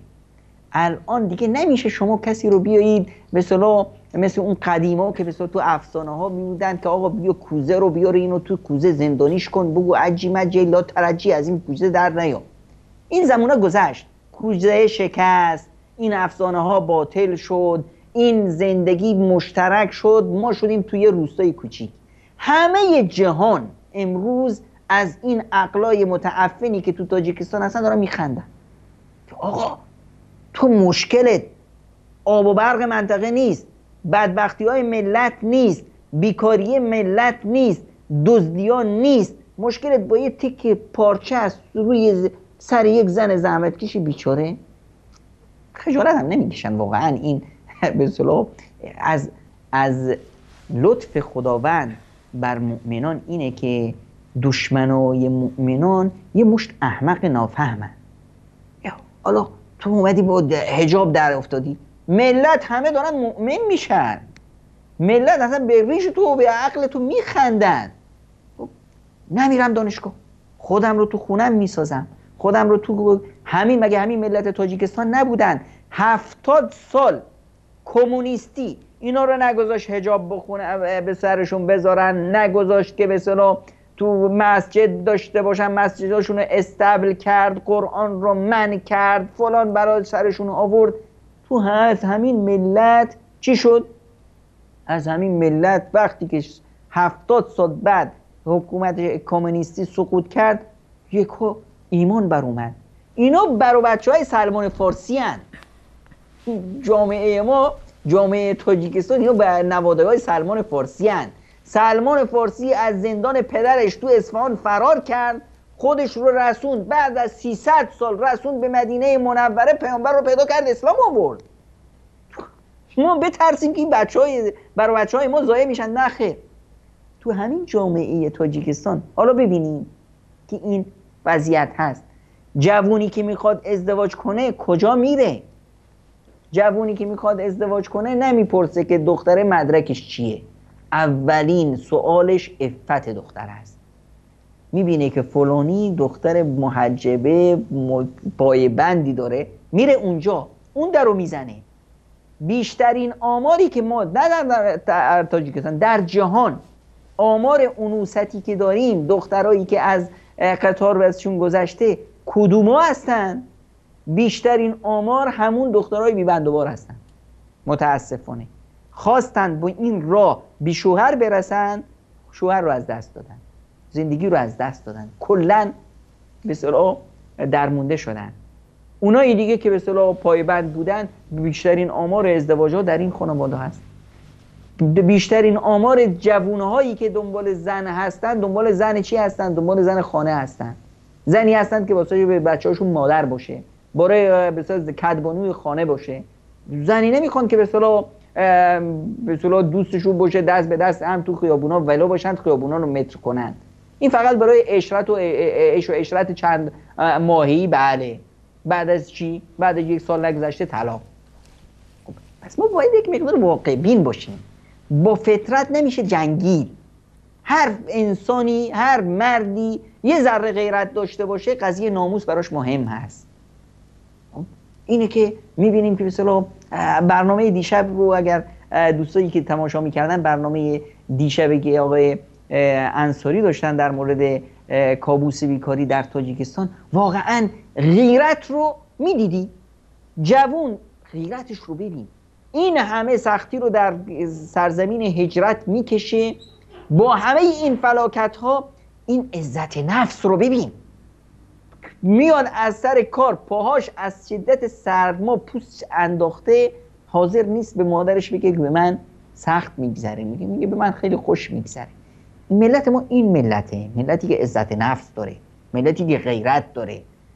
پس من نوعی باید بدونم که من در این جامعه زندگی میکنم. من دختر مسلمون باید این رو جلوی چشم بذارم.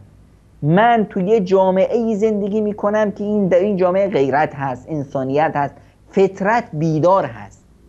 امکان نداره که من با لاابالیگری بتونم فطرت جوانی رو مسخ کنم. میتونم یه لاتی رو شکار کنم، برای چند روزی آره شهوت اون باشم، بعدش منو بزنه به اصطلاح پوتین و بندازنم بیرون. میتونم به این مرحله برسم، خودم رو خرد کنم، آیندم رو از بین ببرم. اما اگر دنبال زندگی هستم، راه و رسم رسیدن به زندگی واضح و روشن هست. کسی که به اصطلاح پایبند باشه با پوششش، با گفتارش، با عقلش، با روح و روانش، این شخص میتونه زندگی موفقی رو درست کنه. با کی؟ خلایق خرچلایق. من وقتی که خودم رو لیاقت یک انسان مؤمن قرار دادم، اون جوون مؤمن میاد دنبال من.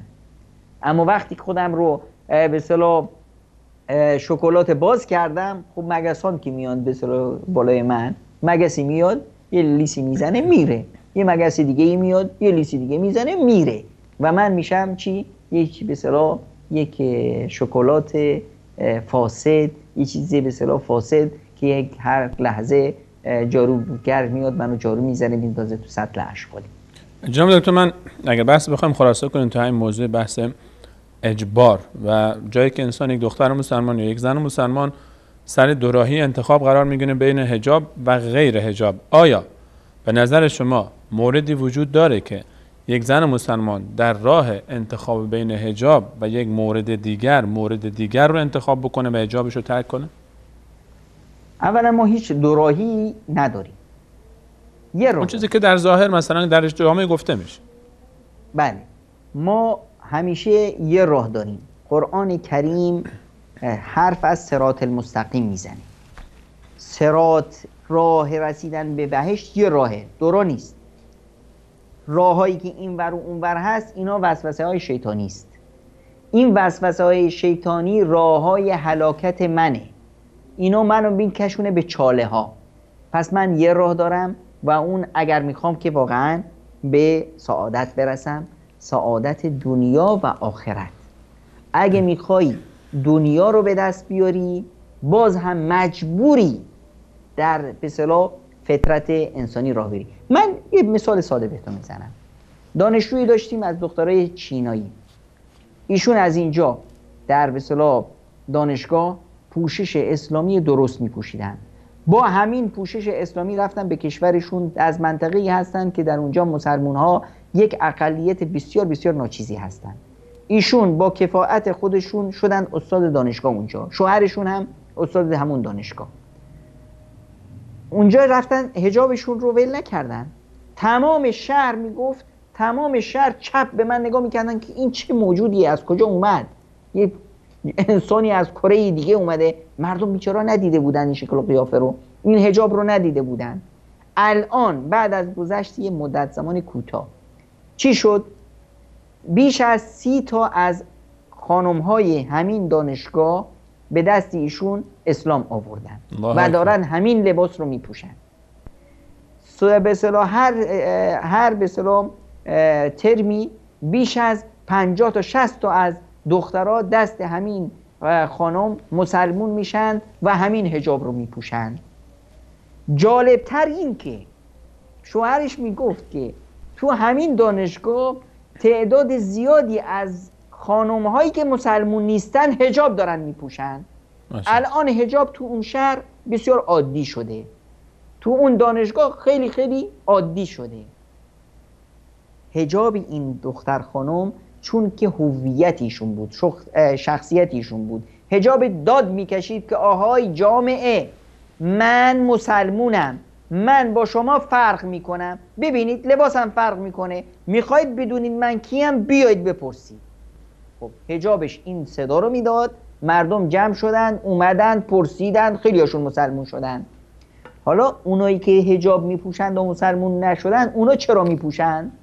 اونا میگن که این خانم تو این جامعه است، نه کسی بهش متلک میزنه، نه کسی اذیتش میکنه، نه کسی اون رو در مورد تعرض جنسی قرار میده، نه این آلت شهوت کسی شده، راحت داره زندگی میکنه، به کارش میرسه، به احترامش رو داره، شخصیتش رو داره، همه دارن بهش احترام قائل هستن چون که احترام واسه خودش قائل شده.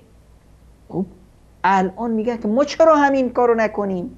مسلمون نیستن، دارن لباس اسلامی رو میپوشن تا امنیت خودشون رو حفظ کنن. ما این رو خودمون داریم میبینیم. وقتی من احترام خودم رو قائل شدم، خب مردم برای من احترام قائل میشن. یک قصه زیبایی که تو روزنامه خوندم آقای سلیمانی خیلی جالب هست. بفهمید. آقایی تو همین مصر، آقایی تازه ازدواج کرده بود با خانومش، با بسیار خانوم آرایش کرده، این میخواستن برن ماه عسل، سوار قطار شدن. خب جلوی رویشون یه پیرمردی نشسته بود. این پیرمرد، همه مردم، خب همه جوونا، همه این به این دختر خانم نگاه میکردن. این همه الان ما نمیتونیم به این جامعه بگیم چرا نگاه میکنیم، وقتی که اگر از این دو آقایون بپرسیم که چرا شما دارید تماشا میکنید، خواهند گفت که این خانمه خودش رو اینقدر آراسته کرده واسه کی؟ مگه نه که واسه ما کرده که ما تماشا کنیم؟ اگه واسه شوهرش کرده که اینجا اتاق خوابش نیست، زندگیش نیست، خونش نیست، اینجا جای عمومی هست. اگه واسه به اصطلاح شوهرش نکرده، واسه ما کرده که پس ما هم تماشا میکنیم. این جالب اینه که این پیرمرد میخواد یه درسی به این آقا بده. این پیرمرد هی نشسته، هی که به اصطلاح یکم زل میزنه به همین خانومه، بعد سرشو میبره نزدیک سینه این خانومه، خوب با دقت نگاه میکنه. خب شوهره خیلی بهش برخورد که ای پیرمرد چقدر مزخرفه، چقدر بی‌تربیته، هی نگاه میکنه تو سینه خانومم، هی نگاه میکنه زل میزنه. بعد بهش میگه که آقا یارو چی مرگت تو؟ میگه من هیچیم نیست. مگه نه این خانومت به اصطلاح آرایش کرده واسه ما که تماشاش کنیم؟ ما هم حق داریم تماشا میکنیم، همه دارن تماشا میکنن، چرا به من ایراد میگیری؟ اگه مشکلت اینه که چرا من سرمو نزدیک میارم اینجوری نگاه میکنم، خب من بیچاره چشام کمسوه، من حق دارم ببینم، من دارم با دقت دارم میبینم، چشام نمیبینه، باید نزدیک نگاه کنم. خب این واقعیته، خب واقعیت جامعه است. با این واقعیت میخوایم بجنگیم؟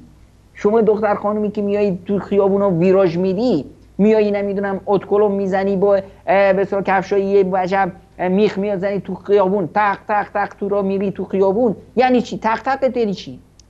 فرق شما با اون آقایی که با عرض معذرت البته، با اون آقایی که یه خرگاری دستشه، روز به اصطلاح الاغش یک زنگوله‌ای گذاشته تو خیابون داره میره جلنگ جلنگ صدا میزنه که چی؟ آهای ما ماشین ها من بوق ندارم، زنگوله دارم، مواظب باشید منم تو این خیابون هستم. فرق شما با اون چیه؟ شما دارید تق تق میکنید که آهای مردم من دارم از اینجا رد میشم، به من تماشا کنید، خواهشاً لطفاً تمنا دارم به منو نگاه کنید که من بیچاره صبح زودی بلند شدم، 2 ساعت جلوی آینه خودم رو آرایش کردم واسه یکی، این 2 ساعت زحمت من ضایع نشه، خواهشاً تماشا کنید. این معناشه. شما این چیزیه واسه همین هم که خداوند متعال به ما نگفت که اگه یه زن به اصطلاح غیر محجبه ای رو دیدید وردارید چادر بندازید رو سرش.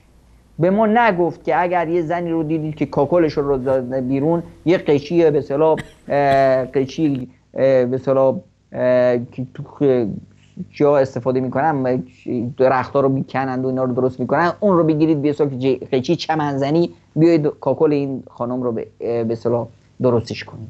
به ما چی گفت؟ گفت خب یک مسئله روانی هست. این خانومی که این رفتار میکنه مشکل روانی داره. خب راه حلش چیه؟ غض البصر. قل للمؤمنین یغضوا من ابصارهم. به مؤمنان بگو چشمشون رو بندازن پایین.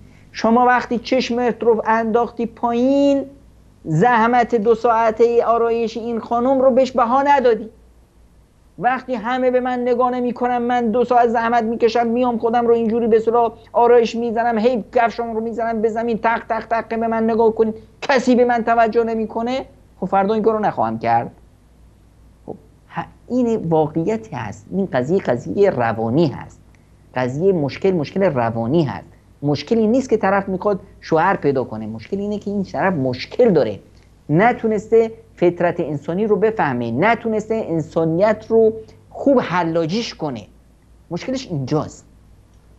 خواهری پرسیدن جناب دکتر که من بعد از اینکه سلام کردن و خسته نباشید گفتن که خیلی دوست دارم حجاب کنم اما هر کاری که میکنم نمیتونم، تو رو خدا منو راهنمایی کن. خیلی دوست دارم که غذا بخورم اما هر کاری میکنم نمیتونم. این حرف شد. من نقل قول کردم فقط. بله. نه خب این حرف نادرستی هست.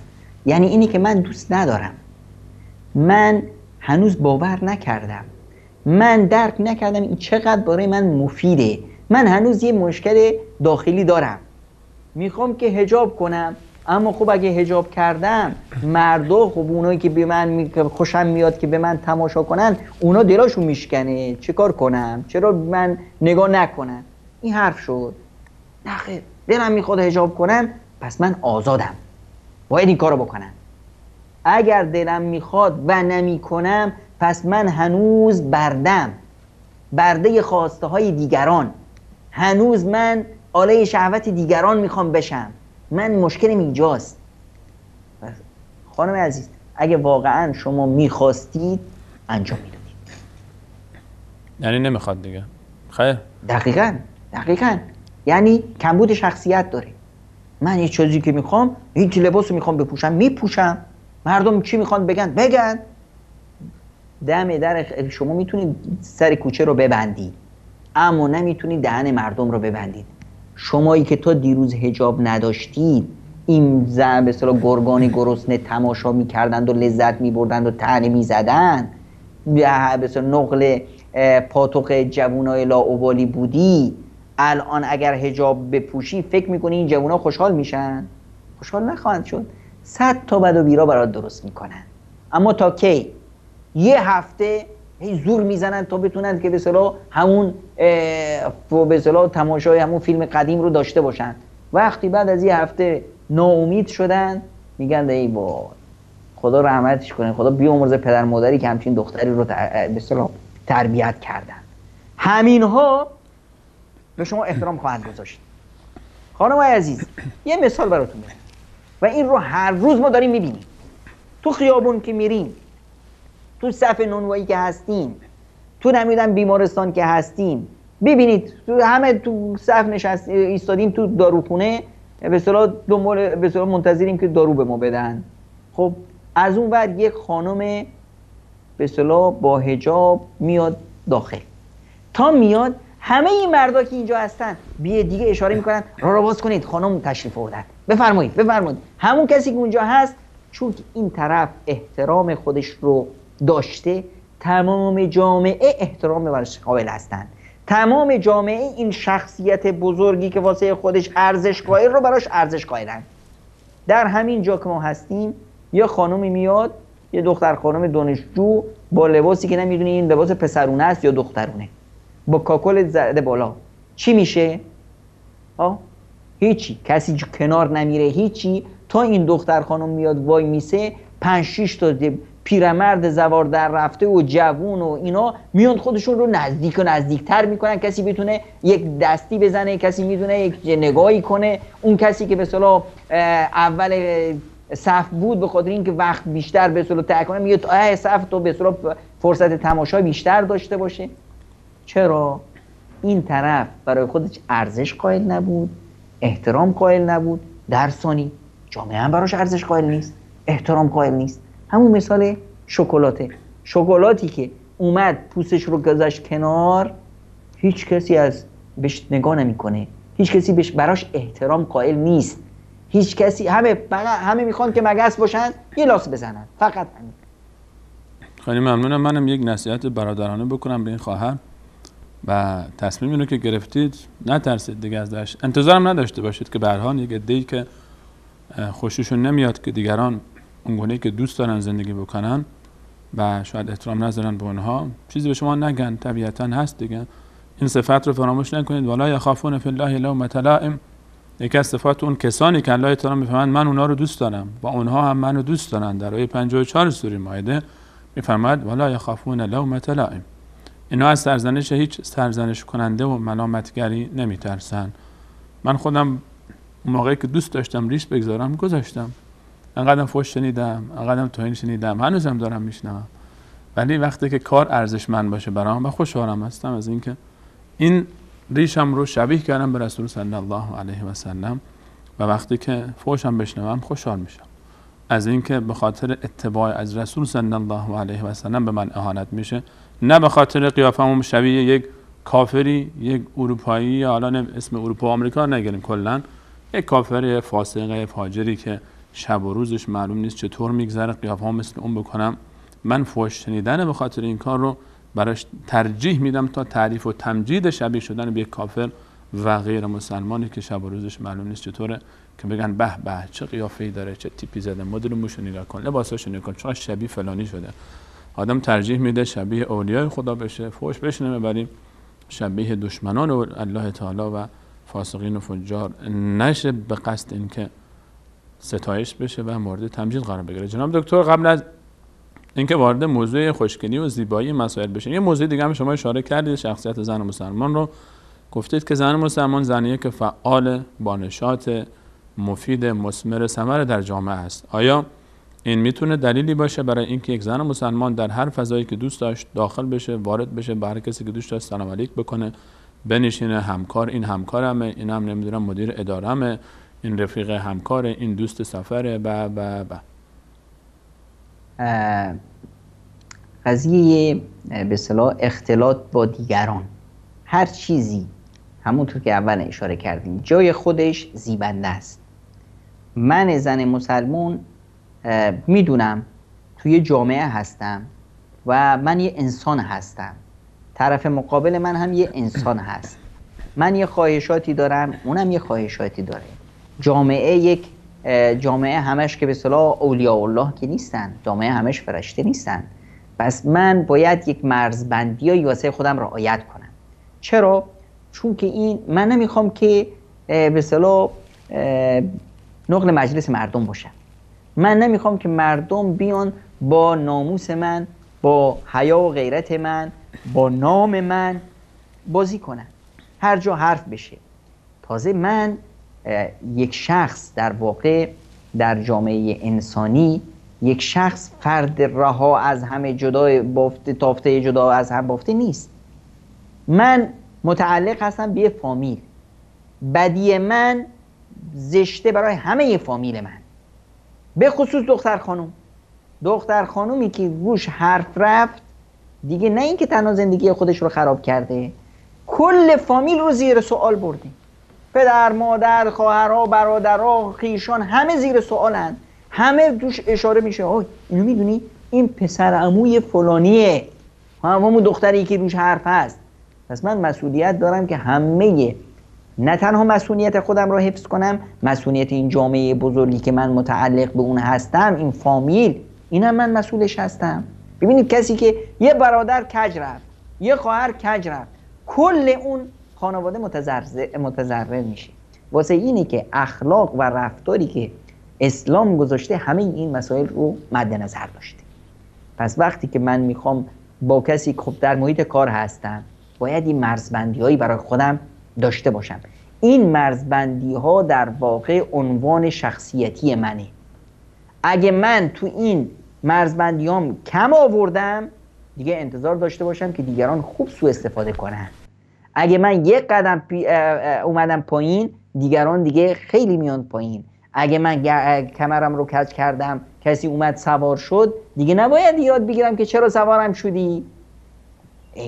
الان مثلا تو جوامع بشری این طاغوت ها و این ظالمان از کجا اومدن؟ دیشب که به اصطلاح بچهای تاجیک مینالیدن، این رحمانوف از کجا اومد؟ که از کره مریخ که نیومده بود، بچه همین ملت بود. وقتی که اومد به این شکل و قیافه که نبود، تا اومد ملت سرشون رو خم کردن. الان سوار شده پیاده هم نمیشه.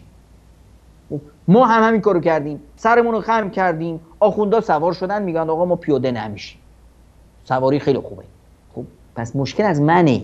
من فرد در جامعه خودم، اگه من کم آوردم، پایین اومدم در رابطه‌ام با دیگران، به خصوص در رابطه با جنس مخالف، چون که اینجا یه فضایی است که شیطان بازی میکنه و قبلا هم بارها گفتیم که شیطان وقتی که جمع میشه، به اصطلاح بسیج بچه‌هاشو جمع میکنه، بسیجیاشو میفرسته برای شیطنت، ازشون گزارش کاری میخواد، عرشش رو میذاره رو آب، میان آقا گزارش میدن.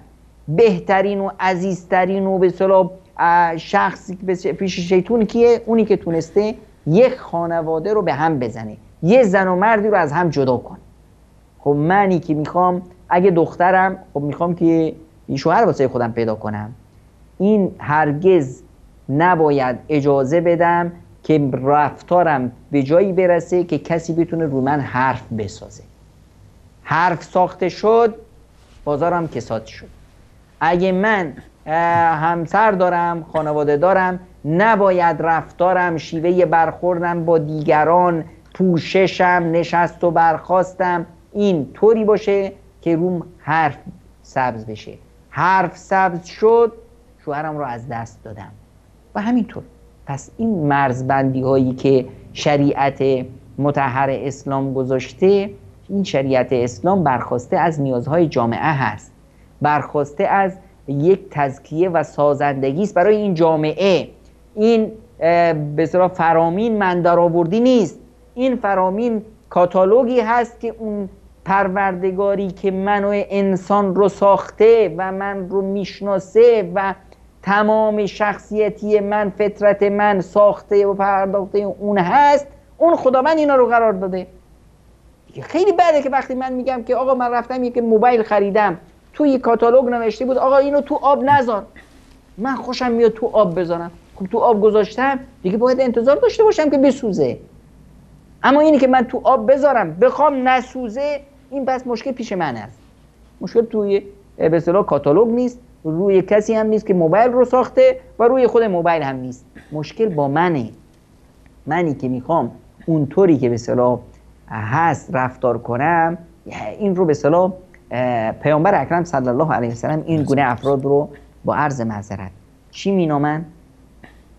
به اصطلاح اسمی که پیامبر مشخص میکنه این در واقع وصف هست، این توصیف واقعی هست. میفرمایند که الاحمق، احمق اون کسیه که هر چه دلش بخواد میکنه و تمنى علی الله الامانی، و آرزو میبنده که اوه بله من میخوام اینطوری باشه، خداوند برام این کارو بکنه، میخوام که تو زندگیم سعادتمند باشم، میخوام که خوشبخت باشم. اما چه کار میکنم؟ راهی رو میرم که دلم میخواد، راه هوس و شهوترانی خودم رو میرم، از خداوند به اصطلاح سعادت و خوشبختی رو هم طلبکار هستم. پس این شخص مشکلش مشکل عقلی هست. این رو در توصیف فطری این رو بهش میگن که احمق. جناب دکتر حالا اجازه بدید ما ظاهراً این موضوع رو بعد یک برنامه دیگه هم ادامه بدیم تا ابعاد دیگری از این موضوع هم با وضوح بیشتری مطرح بشه. اما در همین مجالی که داریم صحبت میکنیم بحث ارتباط و رابطه و نقش یک زن مسلمان در جامعه و در اطرافیان خودش، موضوع دعوت وقتی که مطرح میشه، اگر خواهر مسلمانی زن مسلمانی بخواد یک دعوتگر باشه، به هر حال نصف امت اسلامی ما رو و جامعه انسانی رو حتی زنها تشکیل میدن و طبیعتاً وقتی که خطاب یک زن با یک زن دیگری خطاب مفیدی باشه و خواسته از حکمت موثرتر خواهد بود تا یک مرد. حتی یک خواهر مسلمان، یک شخصیت، یک زن مسلمان دعوتگر باید چگونه باشه که بتونه هم اون شخصیت مسلمان بودن خودش رو حفظ کنه، هم وظیفه دعوتگر بودن رو ادا بکنه. اینی که ما به اصطلاح در فکر این باشیم که دعوتگر باشیم، یک زن مسلمون در فکر این باشه که یک دعوتگر به اصطلاح عالی باشه، یک کار دعوی رو به اصطلاح بتونه مدیریت کنه، رهبری کنه، این وظیفش هست. این جایگاهی هست که برتری هست که خداوند متعال به زن مسلمون داده که به اصطلاح المؤمنون و المؤمنات بعضهم اولیاء بعض یأمرون بالمعروف و ینهون عن المنکر. خداوند متعال میفرماید که مؤمنان و چه زن باشند چه مرد، اینها از یک کیان هستند، دوست و رفیق و عزیز یکدیگر هستند. وظیفه اینها چه زن باشند چه مرد اینه که امر به معروف کنند و نهی از منکر کنند. و ما هم میبینیم که یکی از بزرگترین علمای تاریخ ما مسلمون ها حضرت عایشه صدیقه بانوی دانشمند اسلام هست که یک جزء بسیار بزرگی از احادیث و فرامین رسول اکرم صلی الله علیه و سلم رو برای ما نقل کردن. تا امروز میری در کتابخانه اسلامی اسمهای بسیار بزرگی از خانم‌هایی که کتاب‌هایی رو تألیف کردن میبینیم. در سیرت کتاب‌های خانم‌هایی هستن که کتاب نوشتن، در علوم اسلامی، در علوم طبیعی، در همه موارد زن رشد کرده و تونسته به اصطلاح کار کنه. این حقش هست و این وظیفه‌اش هست که باید در قضیه امر معروف و نهی از منکر سهیم باشه. و این به هر حال خب هر کسی که به اصطلاح زنها حرفای همدیگه رو بهتر میفهمن. یک خانم میتونه در محیط زنها بیشتر موفق باشه تا در محیط مردها. خب وقتی که در این محیط میره، اولین و اساسی ترین ویژگی که باید داشته باشه الگو بودن هست، نمونه بودن هست. این ویژگی که خود پیامبر اکرم صلی الله علیه و سلم به اون توصیف شده. خداوند متعال وقتی پیامبر رو لکم فی رسول الله اسوة حسنه، وقتی پیامبر رو برای ما فرستاد، به ما گفت که پیامبر برای شما یک الگوی نیکویی است. شما به پیامبر نگاه کنید، مثل همون الگو برداری کنید. شما یک خانومی که میخواهید در محیط جامعه یک دعوتگر مهم باشید، باید این شیوه، این صفت و این ویژگی رو در خودتون نمایان کنید. مهمترین نقطه‌ای هست که اول اشاره کردیم، رابطه با خدا. رابطه با خدا وقتی عمیق شد شخصیت سازی در فرد میشه. شخصیت سازی به این معنا که من میشم یک شخصیت با هیبت الهی، من میشم یک شخصیتی که گوشم، چشم، دستم، بینیم، حرکتم همش مدیریت میشه از جانب خداوند متعال. چه وقت به این مسئله میرسم؟ وقتی که رابطم با خدا درست شد، وقتی که من شدم یک بنده صالح خداوند.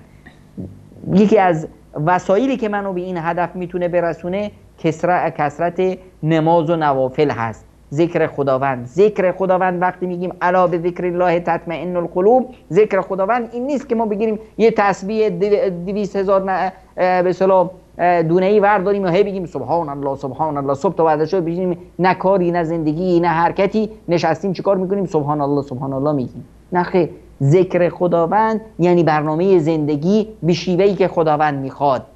ذکر خداوند یعنی به اصطلاح یاد خدا در ذهن انسان، زنده بودن در همه مسیر زندگیش، در همه فعالیت هایی که در زندگی انجام میده. وقتی که من به این مرحله رسیدم، پیامبر اکرم صلی الله علیه و سلم میفرمایند که بنده به خداش نزدیک میشه با کثرت نوافل تا جایی که خداوند میشه دستش، پاش، چشش، همه اینها مدیریتش از جانب خداوند میشه. یعنی چی؟ یعنی چشم من نگاه نمیکنه مگر اون چیزی که در اون رضایت الهی هست. گوش من نمیخواد بشنوه مگر اون چیزی که خدا از اون راضی هست. ببینید خود ما همین رمضان که میشه، وقتی که رشد تعالی ایمانی پیدا میکنیم، وقتی قرآن، صدای قرآن میاد، همینجوری 4 دنگ حواسمون جمع میشه، میخوایم گوش کنیم، لذت میبریم. در همین اثنا کسی میاد یه حرف بد میگه، همین حالتمون یکم حالمون به هم میخوره، یعنی گوشمون استفراغش میگیره از یک غیبت، از یک حرف بد، از یک نمیدونم ترانه زشت، گوشمون استفراغش میگیره. چشممون وقتی به نامحرم میفته، به یه چیز زشت میفته، به یک چیز مستهجن میفته، چشممون استفراغش میگیره، حالش به هم میخوره. دستمون حاضر نیست یک کاری رو بکنه که تو اون معصیت الهی است، پامون حاضر نیست که یک کاری بکنه که همین وقتی حتی اگر تو کاری که بسیار توش رضایت الهی است وقتی انجام میدیم لذت میبریم. میبینید کسی که مثلا حجاب میپوشه و همه جامعه اون رو زیر فشار میذارن، این کیف میکنه. شما ذکر به اصطلاح دشنام گفتن رو به اصطلاح ذکر کردید که جامعه دشنام میگه، بعدای به اصطلاح انسان‌های پلید میان و دشنام میگن. وقتی دشنام میگن اون طرف لذت میبره. من یه بار از استاد انصاری پرسیدم که وقتی تو تلفن‌ها به شما فحش میدن، بد میگن، شما چه حالی بهت؟ میگه من کیف میکنم، شارژ میشه. یعنی دیشب دوستای تاجیک معذرت خواهی می‌کردن که آقای سلیمانی ببخشید که 4 تا ابله نادان اومدن به شما فحش دادن و به اصطلاح دلگیر نشید. من تعجب می‌کردم که مردم این حرفو میزنن. الان آقای انصاری کیف می‌کرد که بهش فحش دادن. چرا؟ میگفت که پیامبران خدا رو با سنگ زدن، ما رو حداقل با 4 تا دشنام بزنن دیگه. اگه با دشنام نزنن، با سنگ نزنن، خب ما چی کیفمون کجا رفت؟ اون لذتی که پیامبران می‌بردن تو سختی‌ها، ما هم باید ببریم یه چیزیشو. وقتی که شما میایید یک کاری رو میکنید که تو اون رضایت الهی است، همه جامعه اون رو نمیخوان، شما اصلا کیف میکنی. چرا؟ چون این شخصیت منه، من شخصیتم رو دارم برازنده میکنم، این آزادی منه، من دارم آزادیم رو به رخ همه میکشم. شما یه خواهری که میخوای، متاسفانه مثل اینکه ارتباطتون با جناب دکتر قطع شد. اگر عزیزان رفیقان دوباره ارتباطمون رو برقرار کنید تا صحبتمون بی پایان نمونده باشه در دقایق آخر، من در ادامه صحبت جناب دکتر تاکید بکنم که حقیقتاً وقتی که انسان هدف داره برای زندگی خودش، وقتی انسان ارزش قائله خودش برای کاری که انجام میده و ایمان داره به اون و باور داره به اون، و مهمتر از همه این مد نظرمون باشه بعض پوزش، وقتی که انسان در راه رضایت الله تعالی قدم برمی‌داره و با تمام وجودش این ایمان رو داره که الله تعالی داره میبینه اون رو و آگاه به احوالش است و خبر داره. این مثال ساده تر بزن. یه عاشقی تو دنیا، یه معشوقی، یه عاشقی، این عاشق عذاب میبینه، شکنجه میشه، سختی میبینه به خاطر این معشوقش و خبرم داره، میبینه که این عاشق میبینه که میدونه که این معشوق داره میبینه این صحنه رو که من به خاطر اون دارم اینقدر سختی میبینم و مشکلات تحمل میکنم و عذاب میکشم و مورد اهانت قرار میگیرم.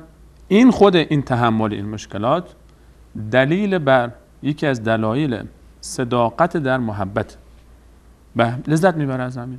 بلال رو میندازن روی سنگ ها، میزنن، شکنجه میدن، لذت میبره چون میدونه که الله میبینه. ولی الله المثل الاعلی، مثال الله خیلی بالاتر از این. و وقتی که بنده مؤمن میبینه که و میدونه و یقین داره که الله تعالی میبینه این شکنجه ها رو، لذت میبره. جناب دکتر ادامه صحبت با شما و کمتر از 3 دقیقه فرصت داریم. ظاهراً که صداشون من ندارم دوستان. جناب دکتر صدای ما رو دارید؟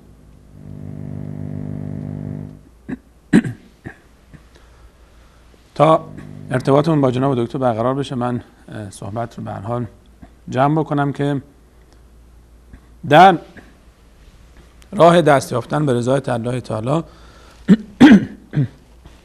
اگر بگذارین گرم، وقتی که انسان با ایمان، بله وقتی بعضی وقتا هست که انسان مجبوره، وقتی انسان مجبور باشه به کاری، چه حجاب، چه التزام هر موضوع دیگری، التزام به دین در هر موضوع دیگری، و انسان به اون حقیقتش دست پیدا نکرده باشه، به اصلش نرسیده باشه و از روی اجبار و اکراه این رو انجام بده، طبیعتاً بعد سخت براش، تحملش سخته و احساس انزجار میکنه، احساس سختی میکنه، احساس میکنه که نمیتونه تحمل بکنه این راحتی اون کاری رو که داره انجام میده. اما وقتی که انسان ایمان داره، باور داره و اعتقاد داره، اون موقع خیلی فرق میکنه براش حکایت موضوع. نمیدونم دوستان جناب دکتر وصل شد ارتباطشون با ما؟ جناب دکتر به عرض پوزش از مشکلی که پیش اومد، کمتر از 2 دقیقه تا پایان صحبت فرصت داره. اگه اجازه بدید در این لحظه پایانی من باز همون مسئله آزادی رو مطرح کنم، اما این بار با حدیثی از پیامبر اکرم صلی الله علیه و سلم که بیادم اومد که رسول اکرم صلی الله علیه و سلم فرمودن تعیس عبد الدینار و الدرهم و القطیفه و الخمیصه. فرمودن که چقدر بیچاره است، نیگونبخته، بدبخته، یا به عبارت خودمونی خاک به سرش. کی؟ برده دینار و درهم، برده لباس و پوشاک. پیامبر اسمش رو گذاشت برده. واقعا هم برده است. وقتی که من پوشاکم به خاطر دیگران هست، چون که جامعه میخواد من این لباس تنگ رو بپوشم، میخواد از شکل و قیافه و از به اصطلاح جسم من کیف بکنه، لذت ببره، من همین کار رو میپوشم، پس من برده ام، برده لباس و خودنمایی، برده خواسته های دیگران، برده پول و به اصطلاح مال و ثروت. اینجاست که من باید بفهمم که من رو خداوند آزاد آفرید. من وقتی از شکم مادرم اومدم آزاد اومدم. حضرت عمر به عمرو بن العاص گفت که متى استعبدتم الناس و قد ولدتهم امهاتهم احرارا. از کی که مردم رو به بردگی میگیرید و در حالی که خداوند اونها رو از رحم مادرشون آزاده آفرید؟ من وقتی که اومدم تو این دنیا آزادانه جیغ کشیدم، داد کشیدم، گریه کردم، آزاد بودم. دلم میخواد با این آزادی داد بکشم، با این آزادی شخصیت خودم رو حفظ کنم. شخصیت من وقتی گفتم که مسلمونم، باید این سیمای اسلامی در شخصیت من هویدا باشه، در گفتارم، در کردارم، در پوشاکم، در رابطم با مردم، در رابطم با خودم، در رابطم با خدام. در رابطه خانوادگیم، در رابطه اجتماعیم، اگر اینها رو در خودم تجلی دادم، مسلمون شدم، یعنی مسلمون شدم در عقیده و باورهام، در اخلاقم، در عبادتم، در نحوه تعاملم با جامعه و با دیگران، اون وقت مسلمونم. بله، این مسلمون بودن من بها داره، خستگی داره، سختی داره، این رو آزادانه با عشق و علاقه تحمل میکنم. چرا؟ چون که چشمم به چند روز زندگی میگذره، بعدش آخرت هست و اونجا به خودم میتونم اجازه بدم که از خودم بخوام که بار الها من برای رضایت شما این همه سختی رو تحمل کردم، الان میخوام که جایزم رو از شما دریافت کنم. اگه این کارو نکردم دیگه نباید، خیلی باید پررو باشم که روز قیامت به خودم اجازه بدم که از خداوند چیزی بخوام، یا به عبارت واضح‌تر همونطور که رسول اکرم صلی الله علیه و سلم فرمودند، خیلی باید انسان احمق باشه که اون چیزی که دلش بخواد رو انجام بده و در نهایت از خداوند آرزوها و امیدها داشته باشه. خیلی ممنونم جناب دکتر از حضور شما در این برنامه، از فرمایشات شما استفاده کردیم. ان شاءالله ادامه این موضوع برای برنامه بعدی و فقط مختصر خداحافظی شما رو بینندگان عزیز میشنم. اولا از شما که منت نهادید و این فرصت رو در اختیار بنده گذاشتید تا در خدمت بینندگان عزیز باشم، کمال سپاس و تشکر رو دارم و از تمامی بینندگان عزیز که در سفره‌های دل خانه‌هاشون از ما استقبال کردن هم کمال سپاس و تشکر رو دارم و از همتون التماس دعا دارم. خدا یار و نگهدار همتون. آمین. متشکرم از حضور شما در این برنامه و متصف شدن به صفات مسلمانی اول از همه لذت ایمان رو در وجود خود ما میاره و ما خودمون از زندگی ما لذت میبریم قبل از اینکه دیگران از آشنایی و از صفاتی که در وجود ما هست بهره مند بشن. از همه شما عزیزان که تا این لحظه برنامه خودتون رو یاری کردید تشکر میکنم. از رفیع الله عزیز و همچنین از فرید و عبدالله و احمد عزیز که سبب شدن تا این تصاویر به دست شما عزیزان برسه. بعد در پایان از الله تعالی میخوام تا همه گذشتگان ما رو مورد رحمت، بخشش و مغفرت خودش قرار بده. بعد تا برنامه بعد همه شما خوبان رو به الله متعال بسپارم. الله یار و نگهدارش.